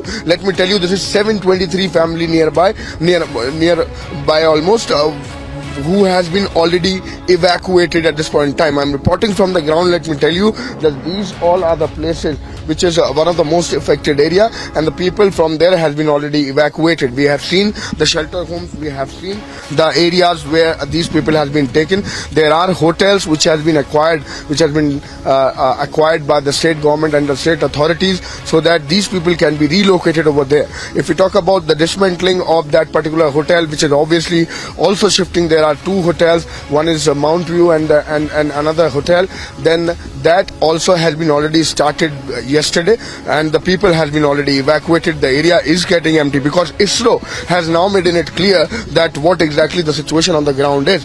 And let me also tell you, if we talk about the relocation or about the people, the compensation, then this all has been discussed. We have seen the meetings after meeting. This was another, but the Chief Minister himself, who was here on the ground, he stayed for a night, and next day he took many meetings with the officials as well as with the administration's senior most officials. So there it has been decided. He has been meeting with the representative of the locals also. So it has been decided that how to go ahead. So the fund already has been decided. 45 crore is the amount which has been decided by the state government. Today it is going to be another important meeting of the cabinet. Then this is going to be like the further discussion whether it has to be increased. What is expected is, yes, this is going to be increased.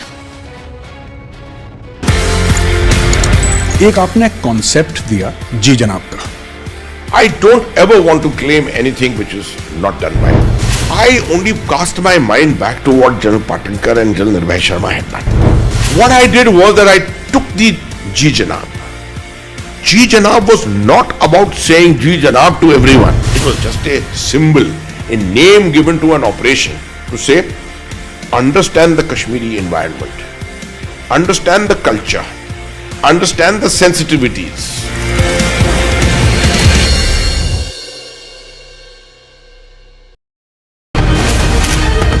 Republic TV did a week-long investigation into the operations of the Khalistani movement here in Britain. Armed struggle is the only way. Invest.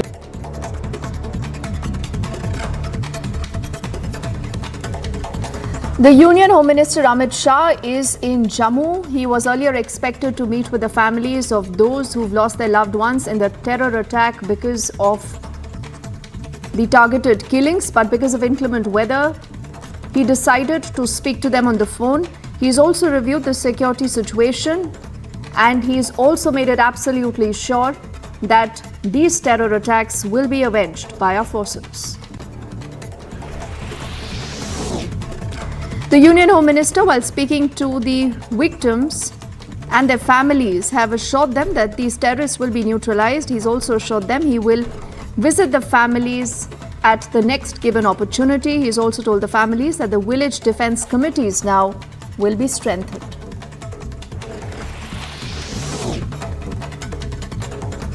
In more news now, 11 police personnel have been suspended after the Home Ministry's instructions. This is in the Delhi hit-and-run case. Sources suggest that the Home Ministry has also asked the Delhi police to add murder sections to the FIR. The Delhi police, do remember, had submitted a detailed report on the case earlier.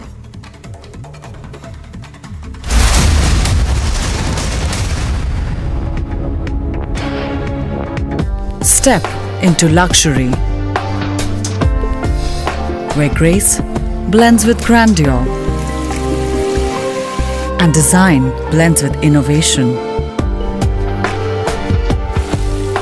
As your stress is washed away and you're transported in the lap of luxury. Cure European bath lounges. Let time wait. இத்திட்டத்தை நிறைவேற்றி தருவதற்கு Making it clear that what has happened in the last 12 days. And as we are reporting on the ground, let me tell you the situation is getting more than worse because it is shifting now, and that is why the main focus of the government and the state authorities and the state government and the central government was to evacuate the people. Let me tell you, this is 723 family nearby almost. Who has been already evacuated at this point in time. I'm reporting from the ground. Let me tell you that these all are the places which is one of the most affected area, and the people from there has been already evacuated. We have seen the shelter homes, we have seen the areas where these people has been taken. There are hotels which has been acquired by the state government and the state authorities so that these people can be relocated over there. If we talk about the dismantling of that particular hotel, which is obviously also shifting, there are two hotels. One is Mount View and another hotel. Then that also has been already started yesterday, and the people has been already evacuated. The area is getting empty because ISRO has now made it clear that what exactly the situation on the ground is.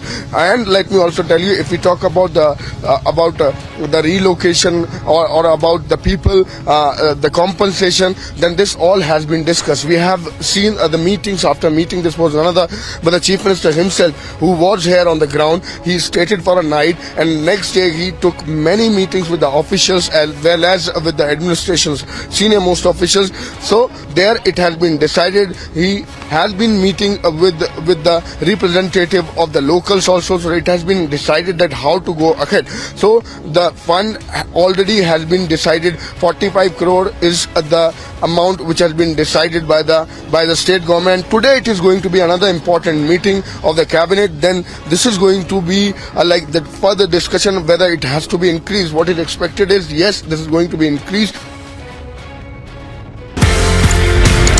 एक आपने concept दिया जी जनाब का.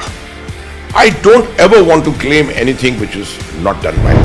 I only cast my mind back to what General Patinkar and General Nirvay Sharma had done. What I did was that I took the Ji Janab.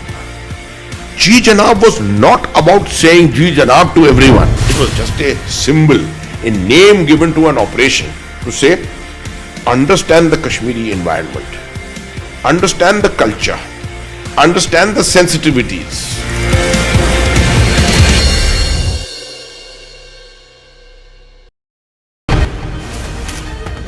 Republic TV did a week-long investigation into the operations of the Khalistani movement here in Britain. Armed struggle is the only way. Investing in armed struggle and destabilizing India, how they've been operating for the last 30 years.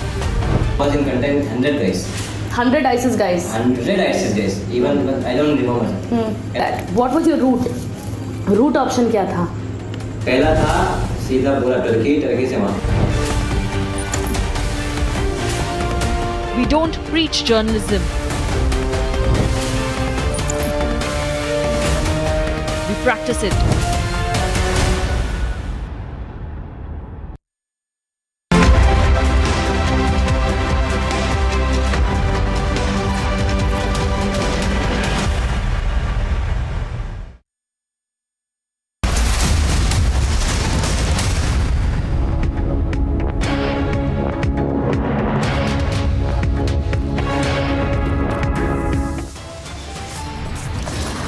Viewers, top headlines right now. Union Home Minister MHA is in Jammu, likely to meet victims of terror in Rajouri.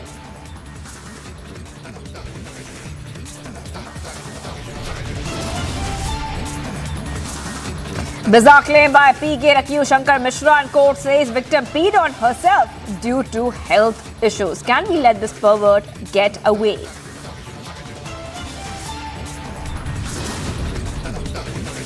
Big development in the Anjali death case. 11 policemen suspended over negligence after Home Ministry's recommendations.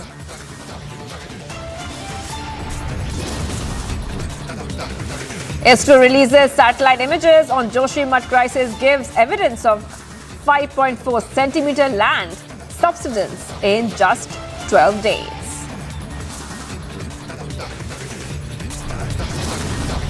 Pramod Muthalik gives a call for arms, says slogans not enough, need to pick up swords.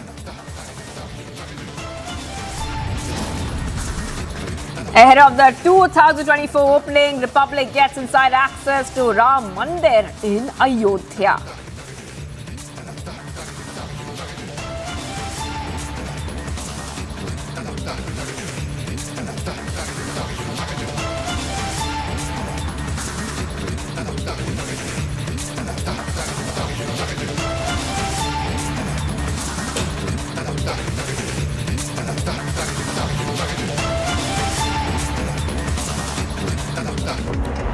Viewers, we are live and breaking this Friday evening. I'm Shivangi Shukla getting you the top updates. Shankar Mishra, accused of urinating on a woman on an Air India flight 8 weeks ago in an incident that stoked nationwide outrage, has given a bizarre defense today in the Delhi court. He said that he did not do so. It was his elderly co-passenger who urinated on herself. Now, this stunning claim by Mishra comes in response to a notice issued by the Sessions Court on an application filed by the Delhi police requesting custody for questioning him. He had been sent to 14-day judicial remand on Saturday by a court that turned down the police's request for custody. So we are seeing a shifting of blame happening here, a shifting of blame, and not just a shifting of blame, viewers. What we are seeing here is how Shankar Mishra, the accused in the Air India case, in the Air India P-Gate case, is mocking the victim and shaming the victim. It's a bizarre defense coming in. Shankar Mishra, accused of urinating on an elderly woman on board an Air India flight, told the Delhi court that the woman peed on herself. He claimed that he did not commit the offensive act, viewers. So we're getting these back-to-back updates right now. And we're also being joined right now by Ishani Sharma. Ishani Sharma is joining us. The P-Gate accused lawyer is joining us right now. Ishani Sharma, I just want to ask you that you are the lawyer of the accused. You're the lawyer of the accused, Shankar Mishra. Is that right? Yes. We are the lawyers of the accused, Mr. All Shankar right. Mishra. So right now, yeah. All right. Okay. So Ishani Sharma, the first question is that why has this been this kind of defense coming out by the accused when a complaint was filed? The FIR also mentions indecent acts. What really happened in court? Okay, so there are very, very important observations where I really want to speak out on this right now. Right, like you just said, Shankar Mishra, who peed on an elderly woman. That is a statement itself. And then you said that the defense, they claim that the woman peed on herself. So what is happening till right now is that the woman is also claiming that Shankar Mishra has peed on her. That is not yet proven. It is a matter that will still be decided by a trial, which will be led by evidence. Point number one. Point number two is that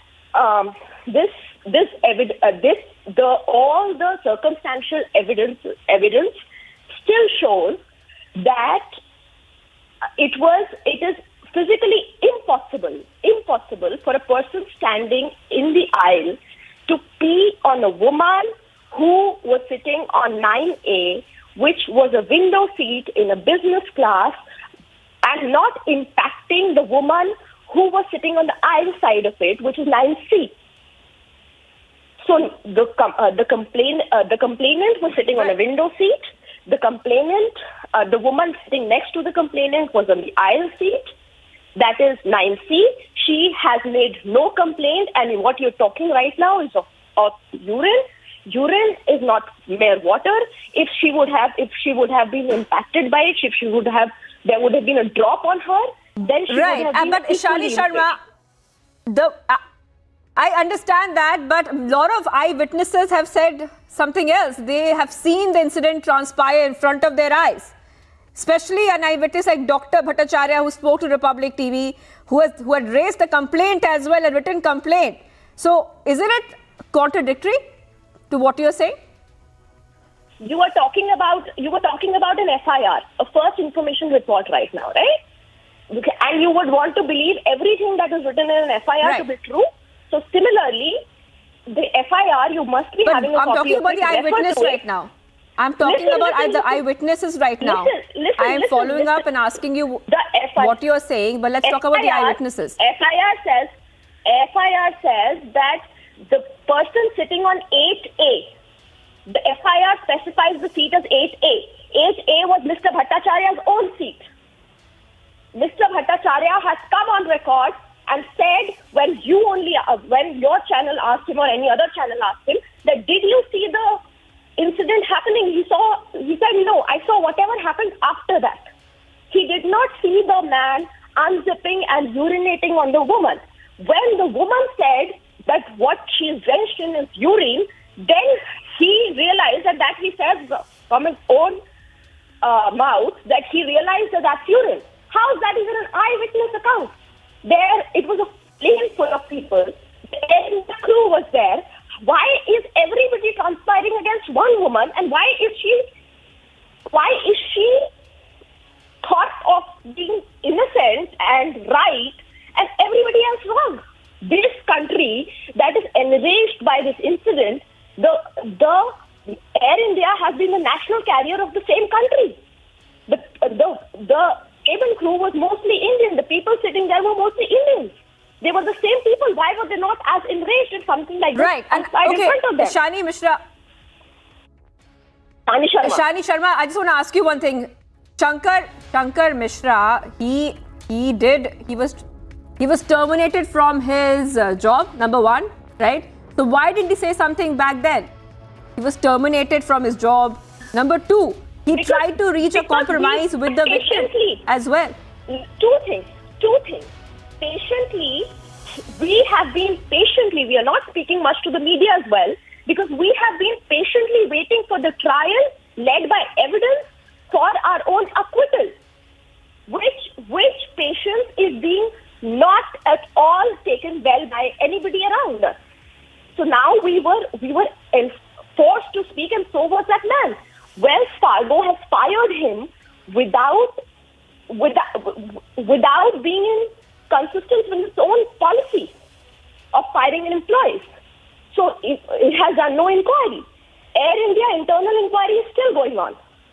So everything is under investigation right now.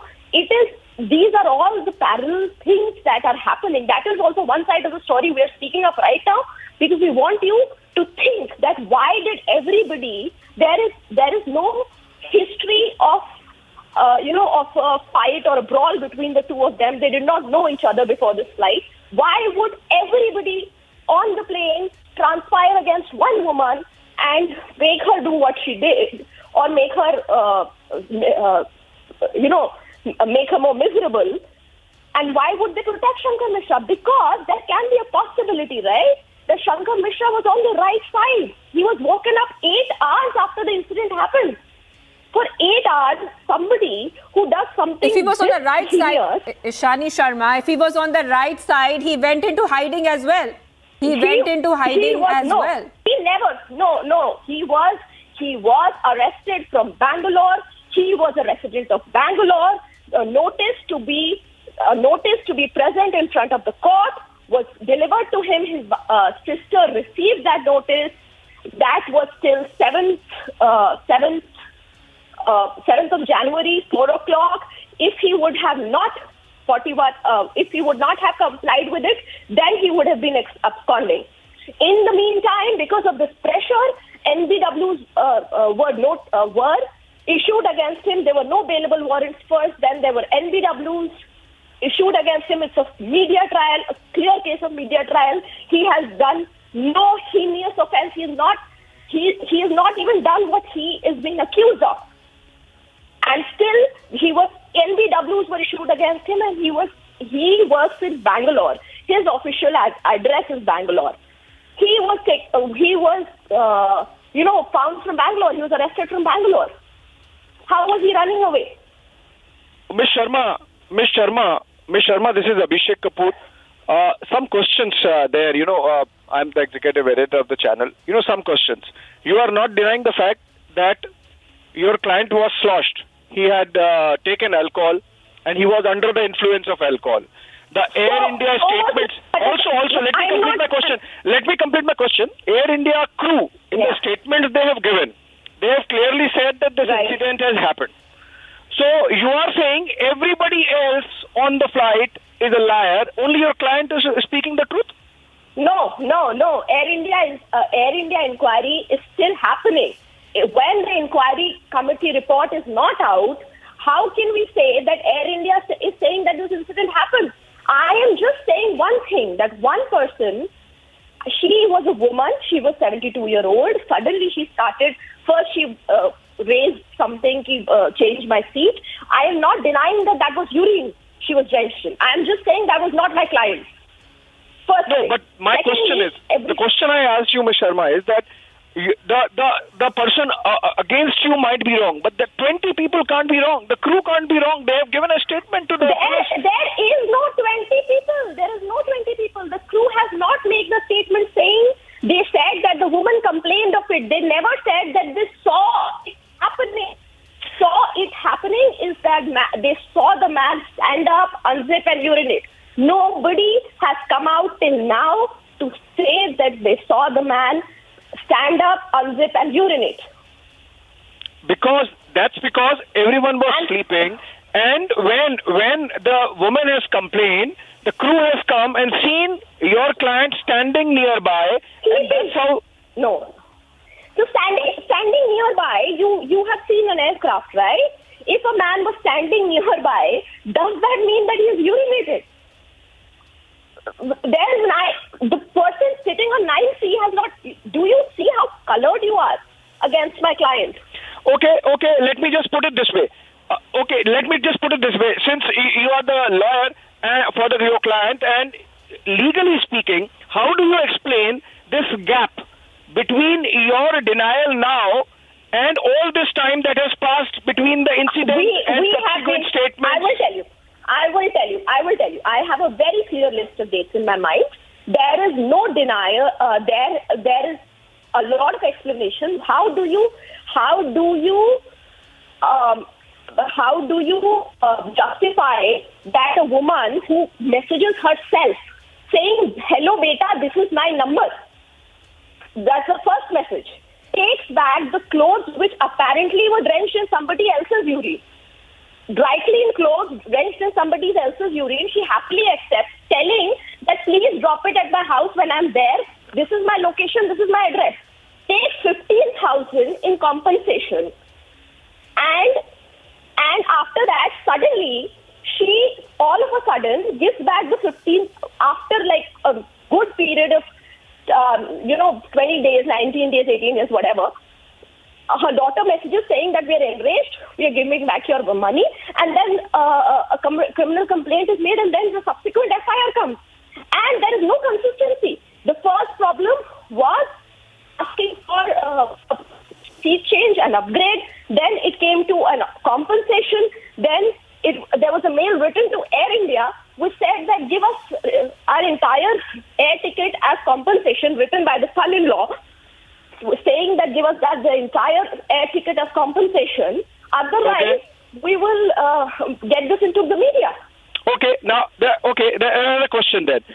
During all this, even including the period when you paid the compensation, there was no denial. You paid the compensation obviously because there was there was an element of mens rea. Would you admit that compensation is a case of mens rea? He was case of mens rea. Mens rea is your intention to do a crime. Exactly. The guilty mind, because you paid compensation because you knew what you have done. First thing. If you're talking about mens rea, the criminal law says the two essential components of a crime is actus reus and mens rea.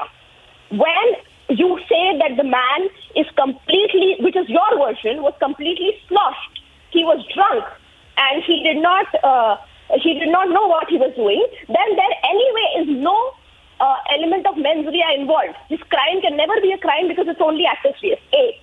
B, it's voluntary intoxication. B, there is no mens rea. He was woken up after 8 hours and told that you have done things like that. This woman is accusing you of things like that. He was so overwhelmed by everything. He could do what he did his best to assuage the hurt, if at all the woman was hurt. No, if he was so sure, why? If he was so sure, Ishani, if he was so sure, why did he pay compensation? There is no guilt. Please, take your legal recourse. I am not paying anything. He could have said that. Because there was no talk of legal recourse only. She was not threatening him to file an FIR. He said you did all this. You did your client paid 50,000 rupees, almost like a charity. 15. 1 5. First thing. Secondly, you think of yourself as a 34-year-old man. A 72-year-old woman is saying that, oh my God, suddenly you wake up from an 8 hours of sleep and somebody tells you that this woman is complaining of this, and woman is, saying all that in front of you. You don't see the seat numbers. You don't see the physics of possibility because you're not an arrogant person. You just suddenly are very, very humiliated by all of this, that, oh my God, did I really do this? You don't even think, No, but that see, paying compensation is he didn't pay compensation. He didn't pay. No, he didn't pay compensation. That woman said, you ruined this certain article of mine which was for $200. He said, I'll pay you the $200. It was not a compensation. First thing. And would any woman who travels in business class take urine-soaked clothes back? That you get it dry cleaned? Was all her trauma worth that much? Why was an FIR? If an FIR was made that day, the urine could have been tested. His blood sample and all of your eyewitnesses, how much alcohol they had consumed, could have been tested. So, it would have been a fairer case for us as well. We could have at least been under the basic tenet of law, which is innocent until proven guilty. So nobody is saying that he is, guilty unless proven. But the point is, circumstantial evidence is too much to deny, Miss Ishani. I am giving you circumstantial evidence here.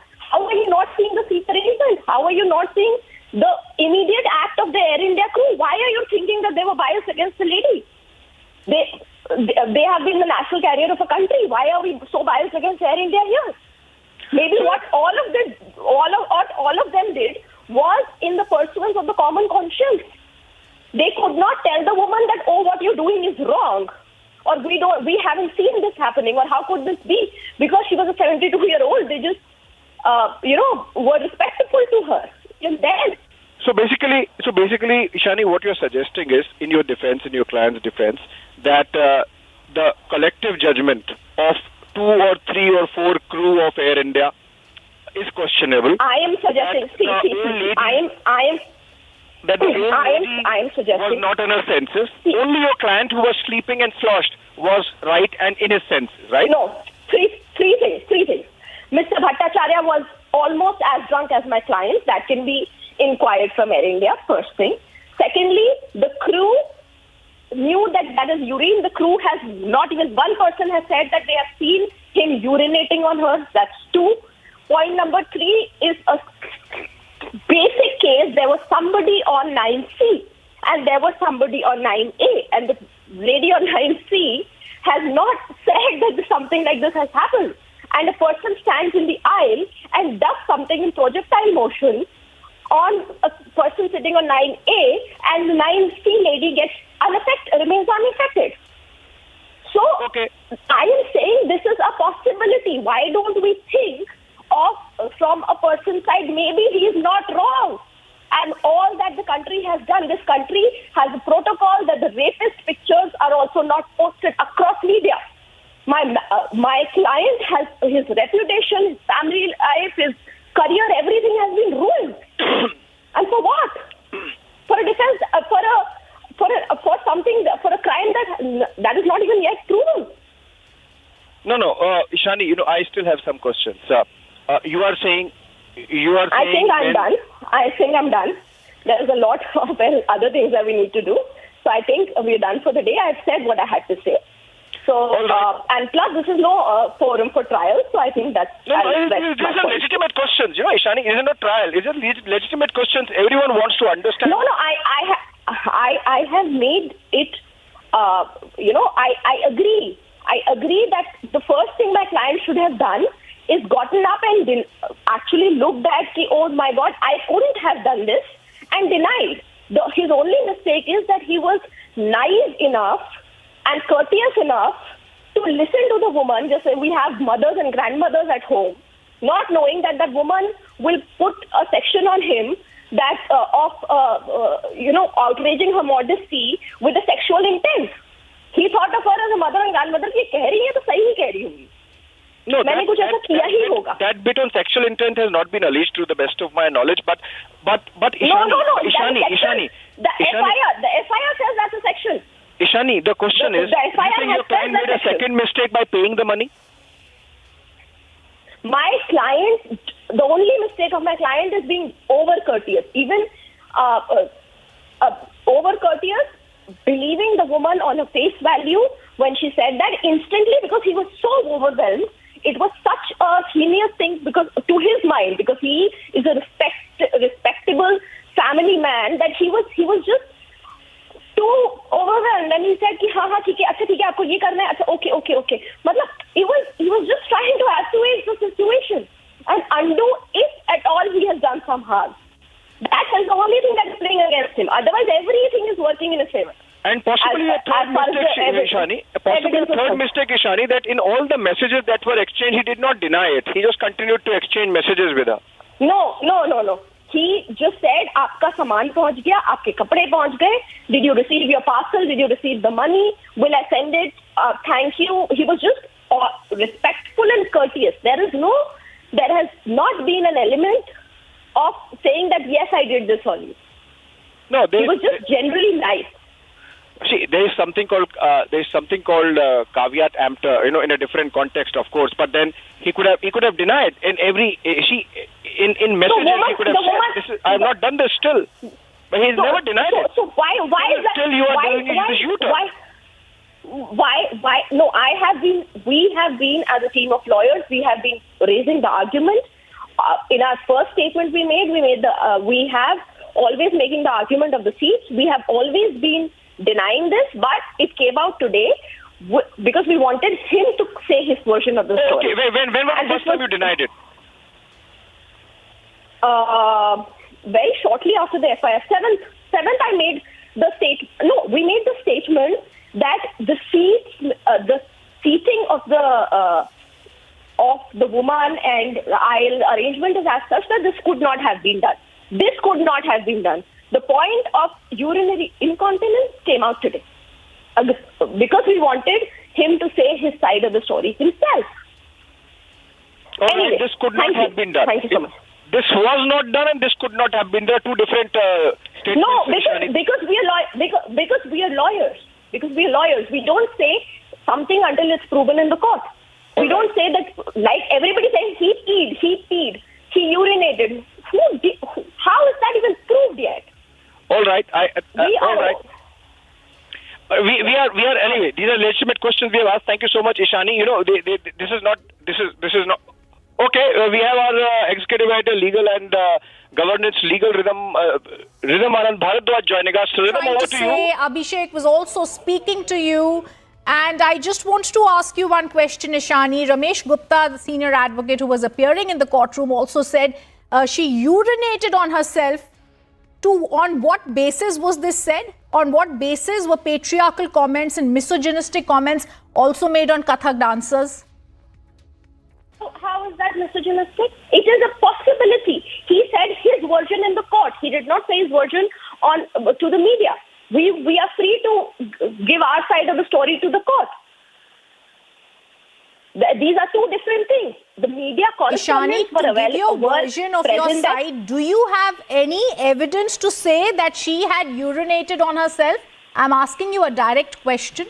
Did you have any evidence? Did Mr. Ramesh Gupta have any evidence to say she urinated on herself, Ishani? That will come in trial. I don't have to give it to the media. First thing. Second thing, we have your evidence and hence we are talking what we are saying. First thing. Secondly, is there any evidence for you to say that the urine that the woman was drenched in was Mr. Mishra's? Has anybody seen that event happening?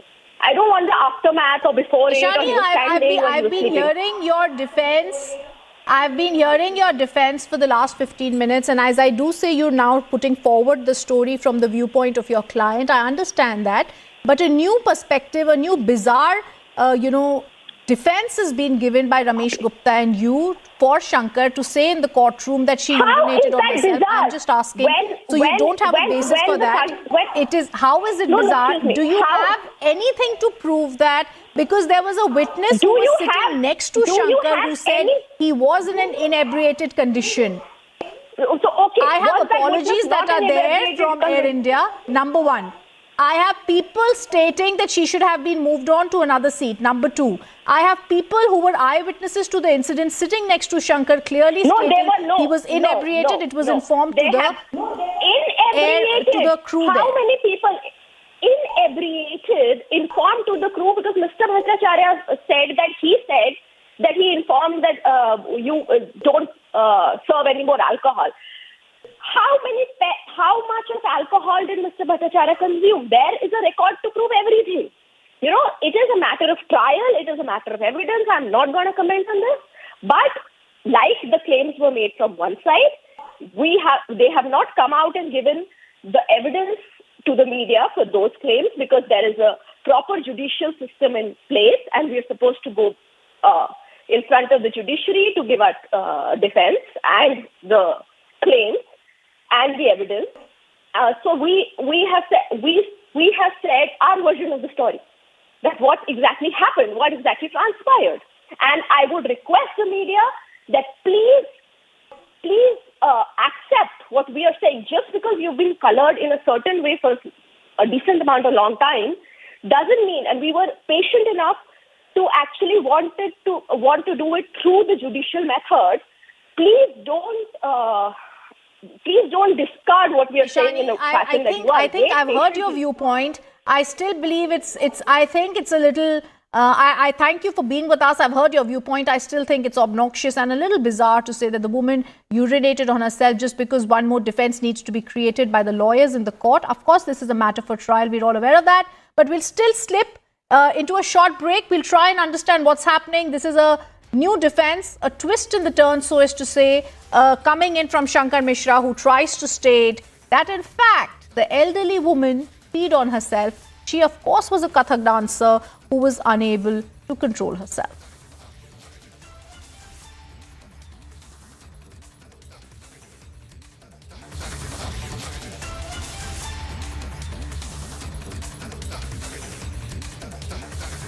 Focus on our top headlines. Union Home Minister Amit Shah in Jammu, was going to meet victims of terror in Rajouri, has now stated it's the NIA that will be looking into the probe. Bizarre claim by P-Gate accused Shankar Mishra in the court. He says victim peed on herself due to health issues. Can we let this pervert get away? Big development in Anjali death case. 11 policemen suspended over negligence after Home Ministry's recommendations. ISRO releases satellite images on Joshimath crisis, gives evidence of 5.4 centimeter land subsidence in just 12 days.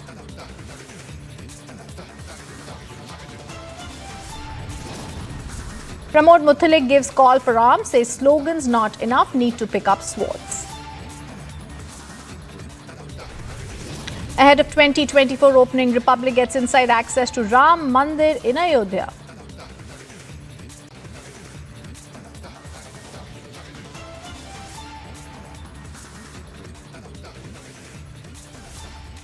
Union Home Minister Amit Shah is in Jammu, where he's chairing the security meeting. He's also was expected to visit Rajouri district to review the ground situation days after twin terror attacks left 7 people dead. The Home Minister spoke about the terror attacks and said it's the NIA that will be handling the probe. He'd also said later he'll meet the family members of civilians who were killed in the incidents.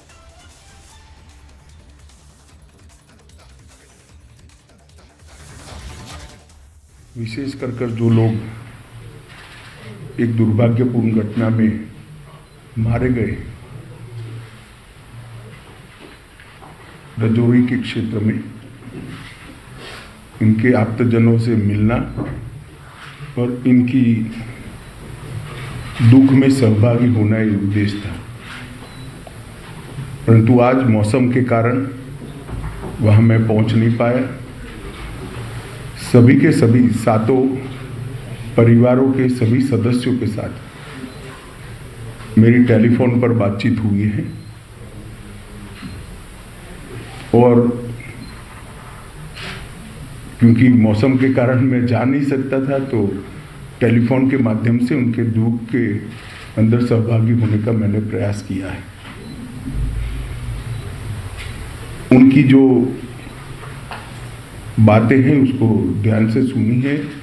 LG Shri Manoj Sinha ji भी मेरे साथी थे जब मैं बात कर रहा था। उनका हौसला पूरे देश के लिए उदाहरण रूप हौसला था। सभी लोगों का कहना था एक क्षेत्र हमारा है, हम इसको नहीं छोड़ेंगे। कुछ परिवार पाक ऑक्यूपाई कश्मीर से भी आए थे, फिर भी डटकर लड़ने का मूड इतने बड़े हादसे के बाद भी प्रदर्शित होना बहुत बड़ी बात है। उसके बाद आज यहां पर सिक्योरिटी एजेंसीज के सभी पहलुओं पर और सभी प्रकार की जितनी भी एजेंसियां जम्मू कश्मीर के सुरक्षा के लिए जिनकी भूमिका है, वो सभी एजेंसियों के साथ विशेषकर जम्मू क्षेत्र के सुरक्षा के इंतजाम को लेकर एक डिटेल बैठक हुई है। आने वाले दिनों में एक बहुत सुरक्षित ग्रिड बनाने के लिए भी यहां पर चर्चा हुई। मैं इतना ही कह सकता हूं कि सुरक्षा एजेंसियां, चाहे जम्मू कश्मीर पुलिस हो, बीएसएफ हो, सीआरपीएफ हो, जम्मू पुलिस का एसआईए का टीम हो या सेना हो, इस सभी एजेंसियां 100% मुस्तैद है और विश्वास के साथ आने वाले दिनों में इन घटनाओं को रोकने के लिए इनका मनोबल भी बना हुआ है। ये दोनों घटनाएं जो 2 दिन में हुई, उसकी जांच कल ही भारत सरकार ने एनआईए को सौंप दी है। एनआईए और जम्मू पुलिस दोनों मिलकर इस घटना की जांच करेंगे। जांच में एनआईए के साथ जम्मू पुलिस का पूरा इन्वॉल्वमेंट होगा और विगत 1.5 साल में जितनी भी घटनाएं हुई हैं, इस सारी घटनाओं को एक साथ रखते हुए ये टीम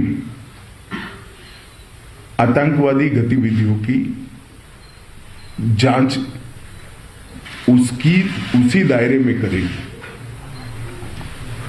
इसके साथ साथ ओजीडब्ल्यूएस के लिए भी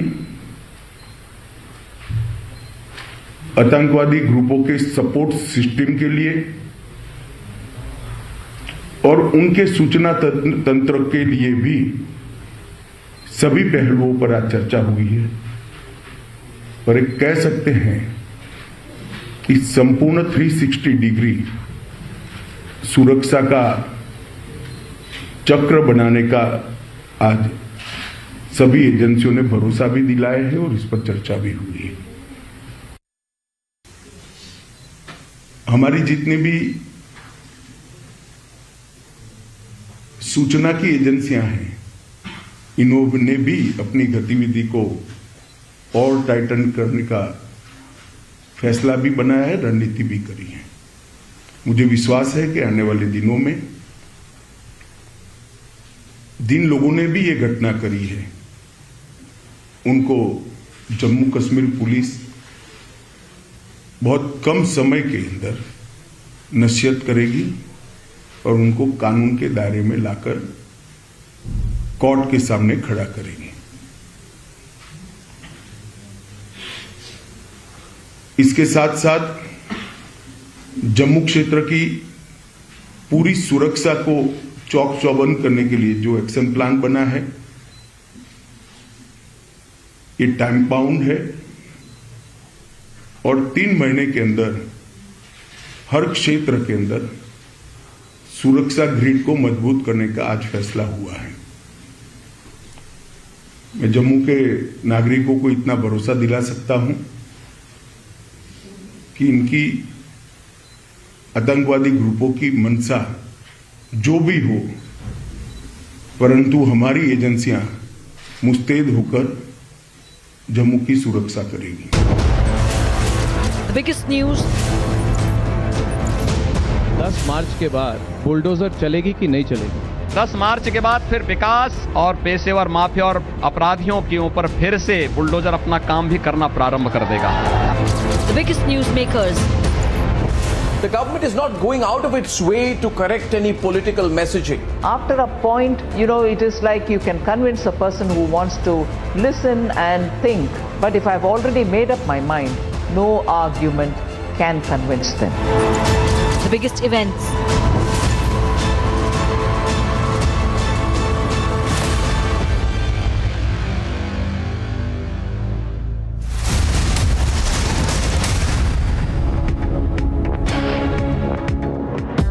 Step into luxury, where grace blends with grandeur and design blends with innovation. As your stress is washed away and you're transported in the lap of luxury. Cure European bath lounges. Let time wait.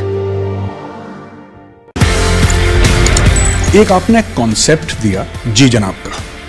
I don't ever want to claim anything which is not done by me. I only cast my mind back to what General Patankar and General Nirbhay Sharma had done. What I did was that I took the Ji Janab. Ji Janab was not about saying Ji Janab to everyone. It was just a symbol, a name given to an operation to say, understand the Kashmiri environment, understand the culture, understand the sensitivities.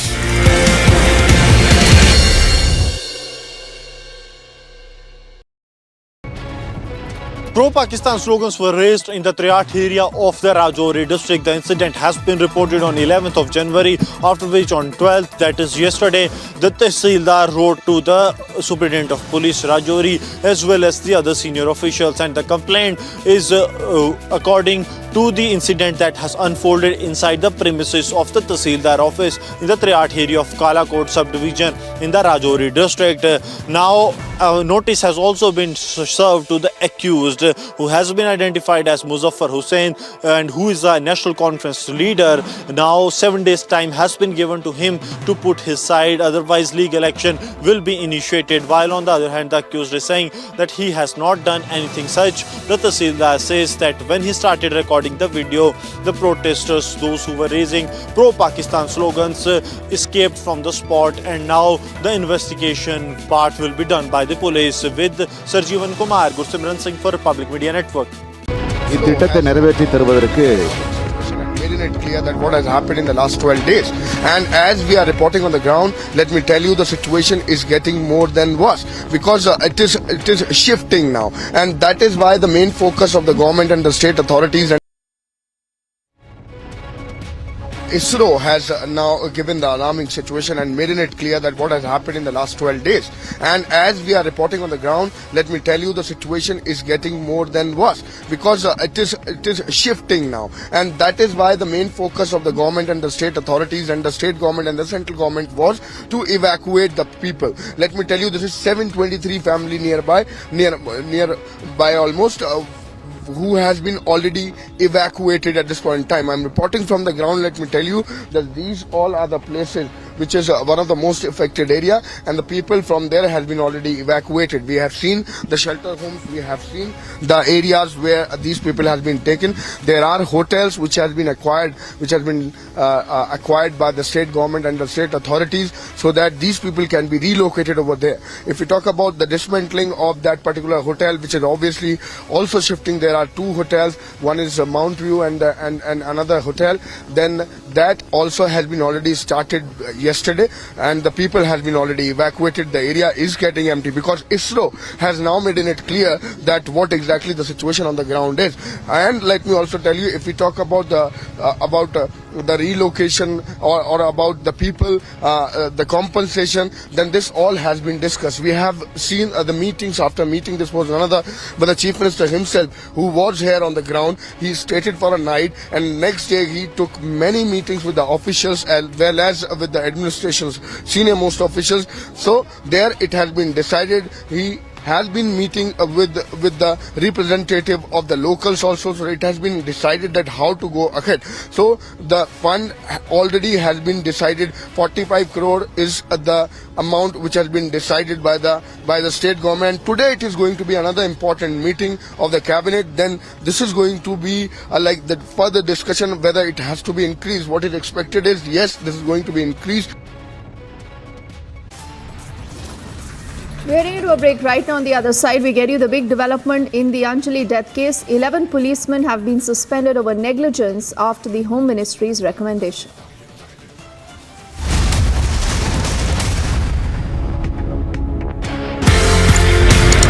एक आपने concept दिया जी जनाब का. I don't ever want to claim anything which is not done by me. I only cast my mind back to what General Patankar and General Nirbhay Sharma had done. What I did was that I took the Ji Janab. Ji Janab was not about saying Ji Janab to everyone. It was just a symbol, a name given to an operation to say, understand the Kashmiri environment, understand the culture, understand the sensitivities.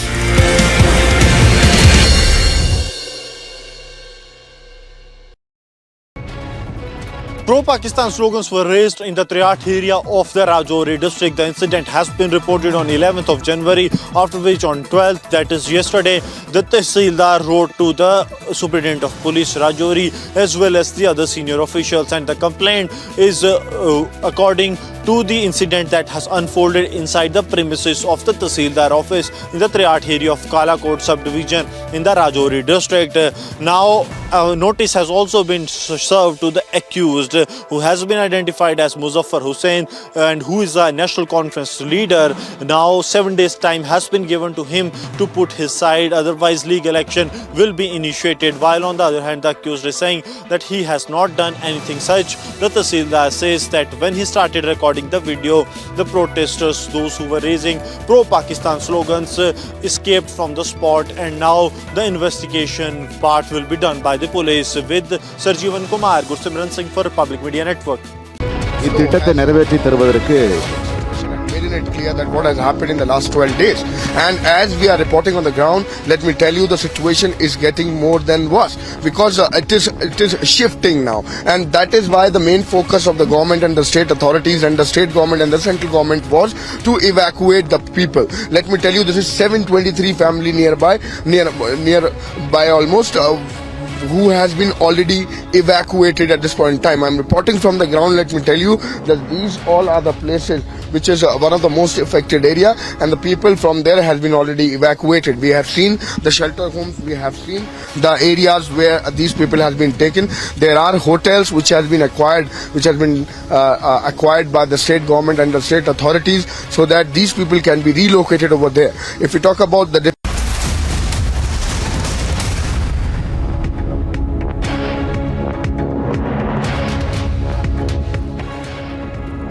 Welcome back. You're with us here on Republic. There are important details from the briefings of the Union Home Minister Amit Shah. Also details coming in the Delhi hit and run case. Let's get you a quick check of that and much more.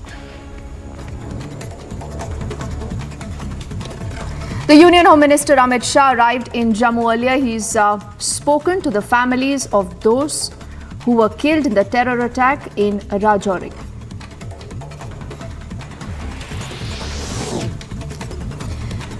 The Union Home Minister, while speaking to the terror victims, has assured the families that these terrorists will be neutralized. He's also assured them that he will visit the families at the next given opportunity. Today he couldn't visit them because of inclement weather. He's also said that village defense committees now will be strengthened.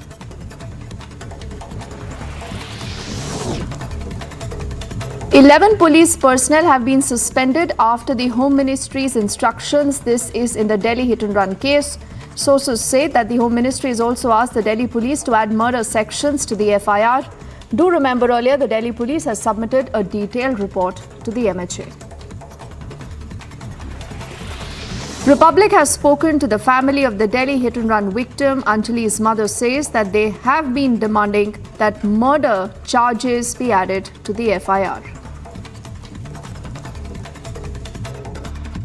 302 धारा लगनी चाहिए, उन लोगों को फांसी होनी चाहिए, तो यही कहना चाहूँगी। मेरी बेटी को इंसाफ मिलना चाहिए। पता नहीं, पुलिस वाले कह रहे थे मोटिव नहीं है, और जो कि गुनाहगारों ने खुद ने कबूल कर लिया है कि हाँ हमें पता था कि गाड़ी के नीचे कुछ है और लड़की है, और हम फिर भी गाड़ी चलाते गए और उन्होंने गाड़ी नहीं रोकी।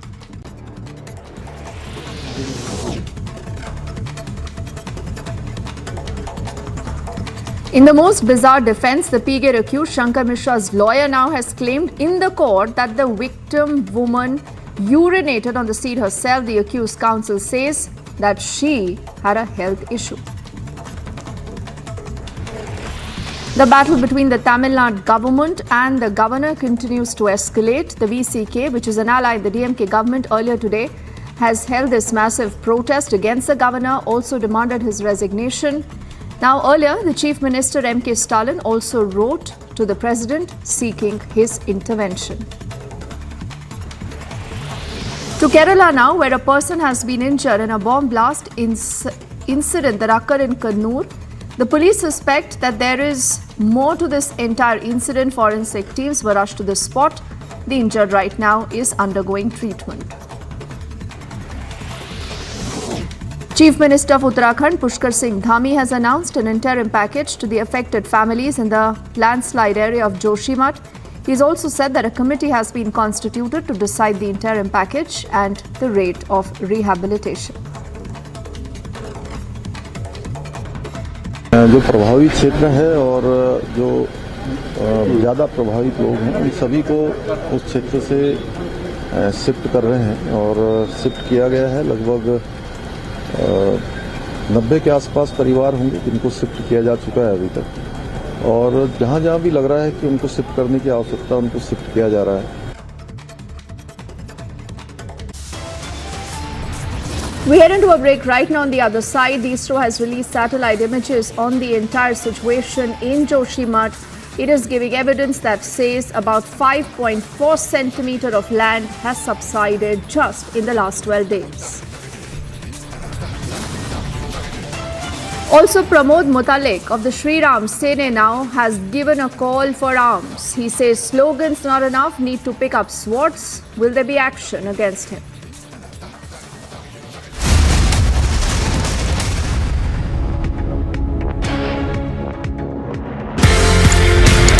एक आपने कॉन्सेप्ट दिया जी जनाब का। I don't ever want to claim anything which is not done by me. I only cast my mind back to what General Patankar and General Nirbhay Sharma had done. What I did was that I took the Ji Janab. Ji Janab was not about saying Ji Janab to everyone. It was just a symbol, a name given to an operation to save the environment. Understand the culture. Understand the sensitivities.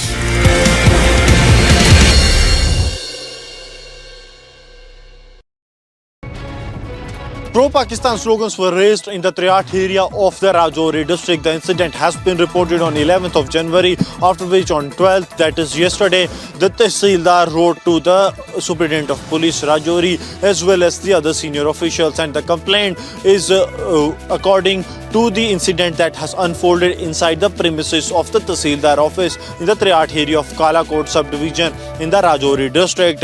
Now, a notice has also been served to the accused, who has been identified as Muzaffar Hussain and who is a National Conference leader. Now 7 days time has been given to him to put his side, otherwise legal action will be initiated. While on the other hand, the accused is saying that he has not done anything such. The Tehsildar says that when he started recording the video, the protesters, those who were raising pro-Pakistan slogans, escaped from the spot, and now the investigation part will be done by the police. With Sarjeevan Kumar, Gursimran Singh for Republic Media Network.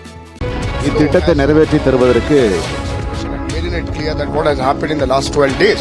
And as we are reporting on the ground, let me tell you, the situation is getting more than worse because it is shifting now, and that is why the main focus of the government and the state authorities and the state government and the central government was to evacuate the people. Let me tell you, this is 723 family nearby almost.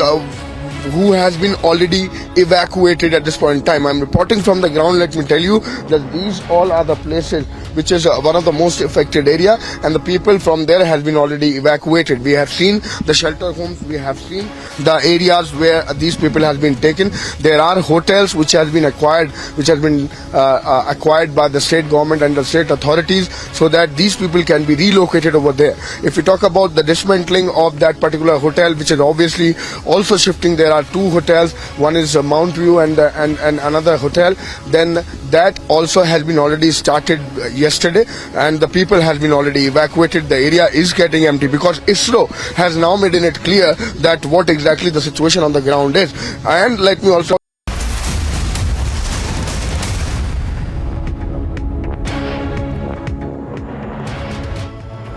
Welcome back. The construction of the Ram Mandir is in full swing, and this is the first time, remember, that Republic cameras are going to be able to give you access to where really has this construction reached. And do remember, like we said, the Union Home Minister MHA already has made a big announcement that come January of next year, this mandir will be open and ready for darshan. Shri Ram मंदिर के भव्य निर्माण को लेकर काम जो है वो चल रहा है। इन तस्वीरों के जरिए आप बहुत आसानी से समझ सकते हैं, क्योंकि 2024 जिसको लेकर खुद अमित शाह जो गृह मंत्री हैं, उन्होंने अपनी एक रैली के अंदर इस बात का जिक्र किया था कि 2024 के शुरुआती महीने में प्रभु श्री राम लला के दर्शन उनके करोड़ों भक्त जो हैं वो कर सकते हैं। और ये तस्वीर, और इस तस्वीर के जरिए सतीश एक बार तस्वीर दिखाएगा पीछे, जहां पर आपको ये जय श्री राम नाम की पताका नजर आ रही है। यहां पर प्रभु श्री राम रामलला जो हैं वो विराजमान होंगे और उनके करोड़ों भक्त जो हैं वो दर्शन कर सकते हैं प्रभु श्री राम का। और ये गर्भगृह है जहां पर श्री राम लला जो है वो विराजमान होंगे। इन तस्वीरों के जरिए आप समझ सकते हैं कि ये मंदिर कितना दिव्य और कितना भव्य होगा। इसकी दिव्यता और भव्यता आप इन पत्थरों की नक्काशी से भी समझ सकते हैं, जिन पत्थरों की नक्काशी लगातार यहां पर की जा रही है। और इन नक्काशी के जरिए बहुत आसानी से समझा जा सकता है कि कितना खूबसूरत ये प्रभु श्री राम का मंदिर जो है वो बन रहा है, जिसको लेकर प्रभु श्री राम के करोड़ों भक्त इंतजार कर रहे हैं कि कब वो दर्शन करेंगे अपने प्रभु श्री राम का उनके इस दिव्य और भव्य मंदिर में।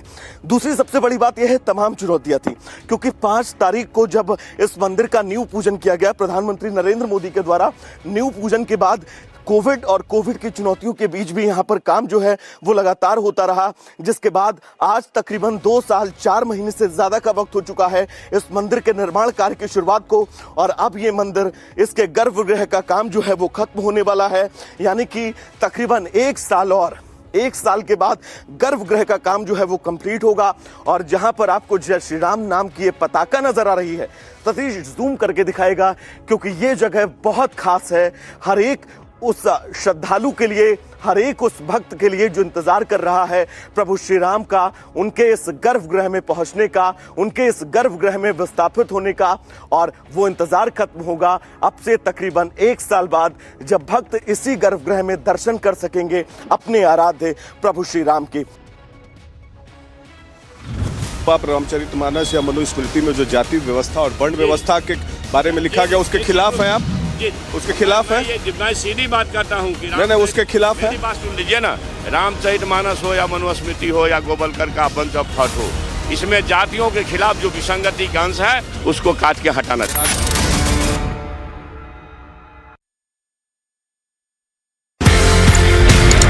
एक आपने कॉन्सेप्ट दिया जी जनाब का। I don't ever want to claim anything which is not done by me. I only cast my mind back to what General Patankar and General Nirbhay Sharma had done. What I did was that I took the Ji Janab. Ji Janab was not about saying Ji Janab to everyone. It was just a symbol, a name given to an operation to say, understand the Kashmiri environment, understand the culture, understand the sensitivities.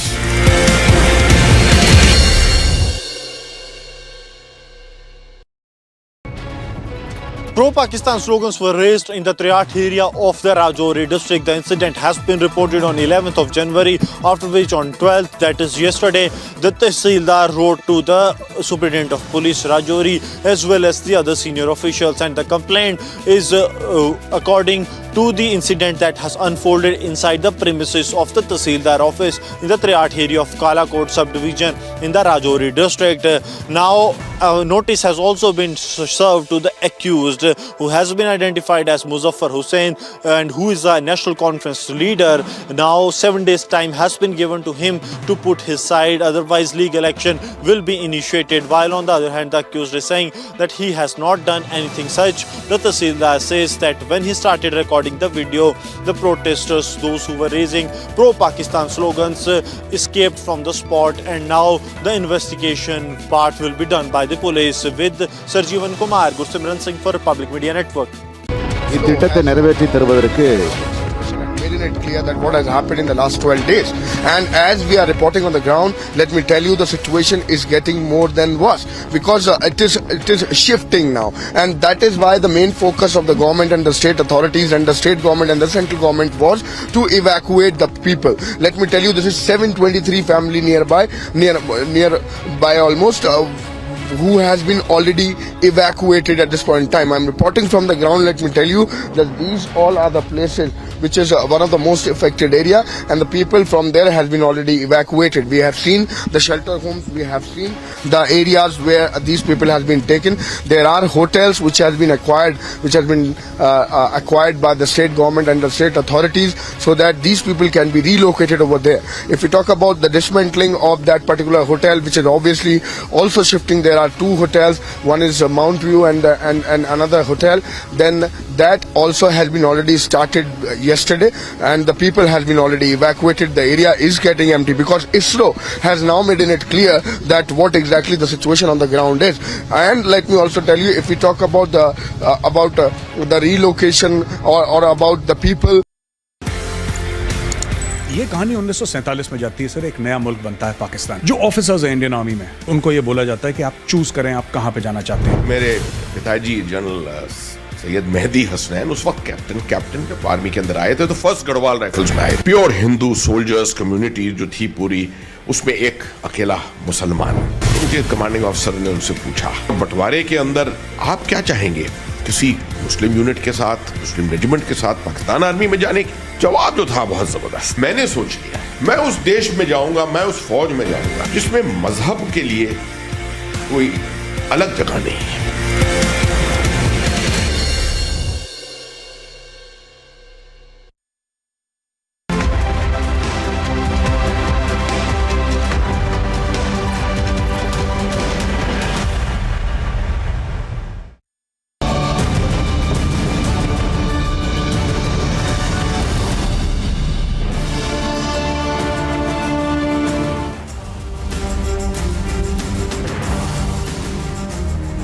Good evening, welcome to Republic TV, the biggest story, and this is exclusive. I'm Ridhumanan Bhardwaj. Our top focus going to be on the Delhi hit and run horror, where now 11 policemen have been suspended for negligence. As we bring you those headlines, first up, a look at our top headlines.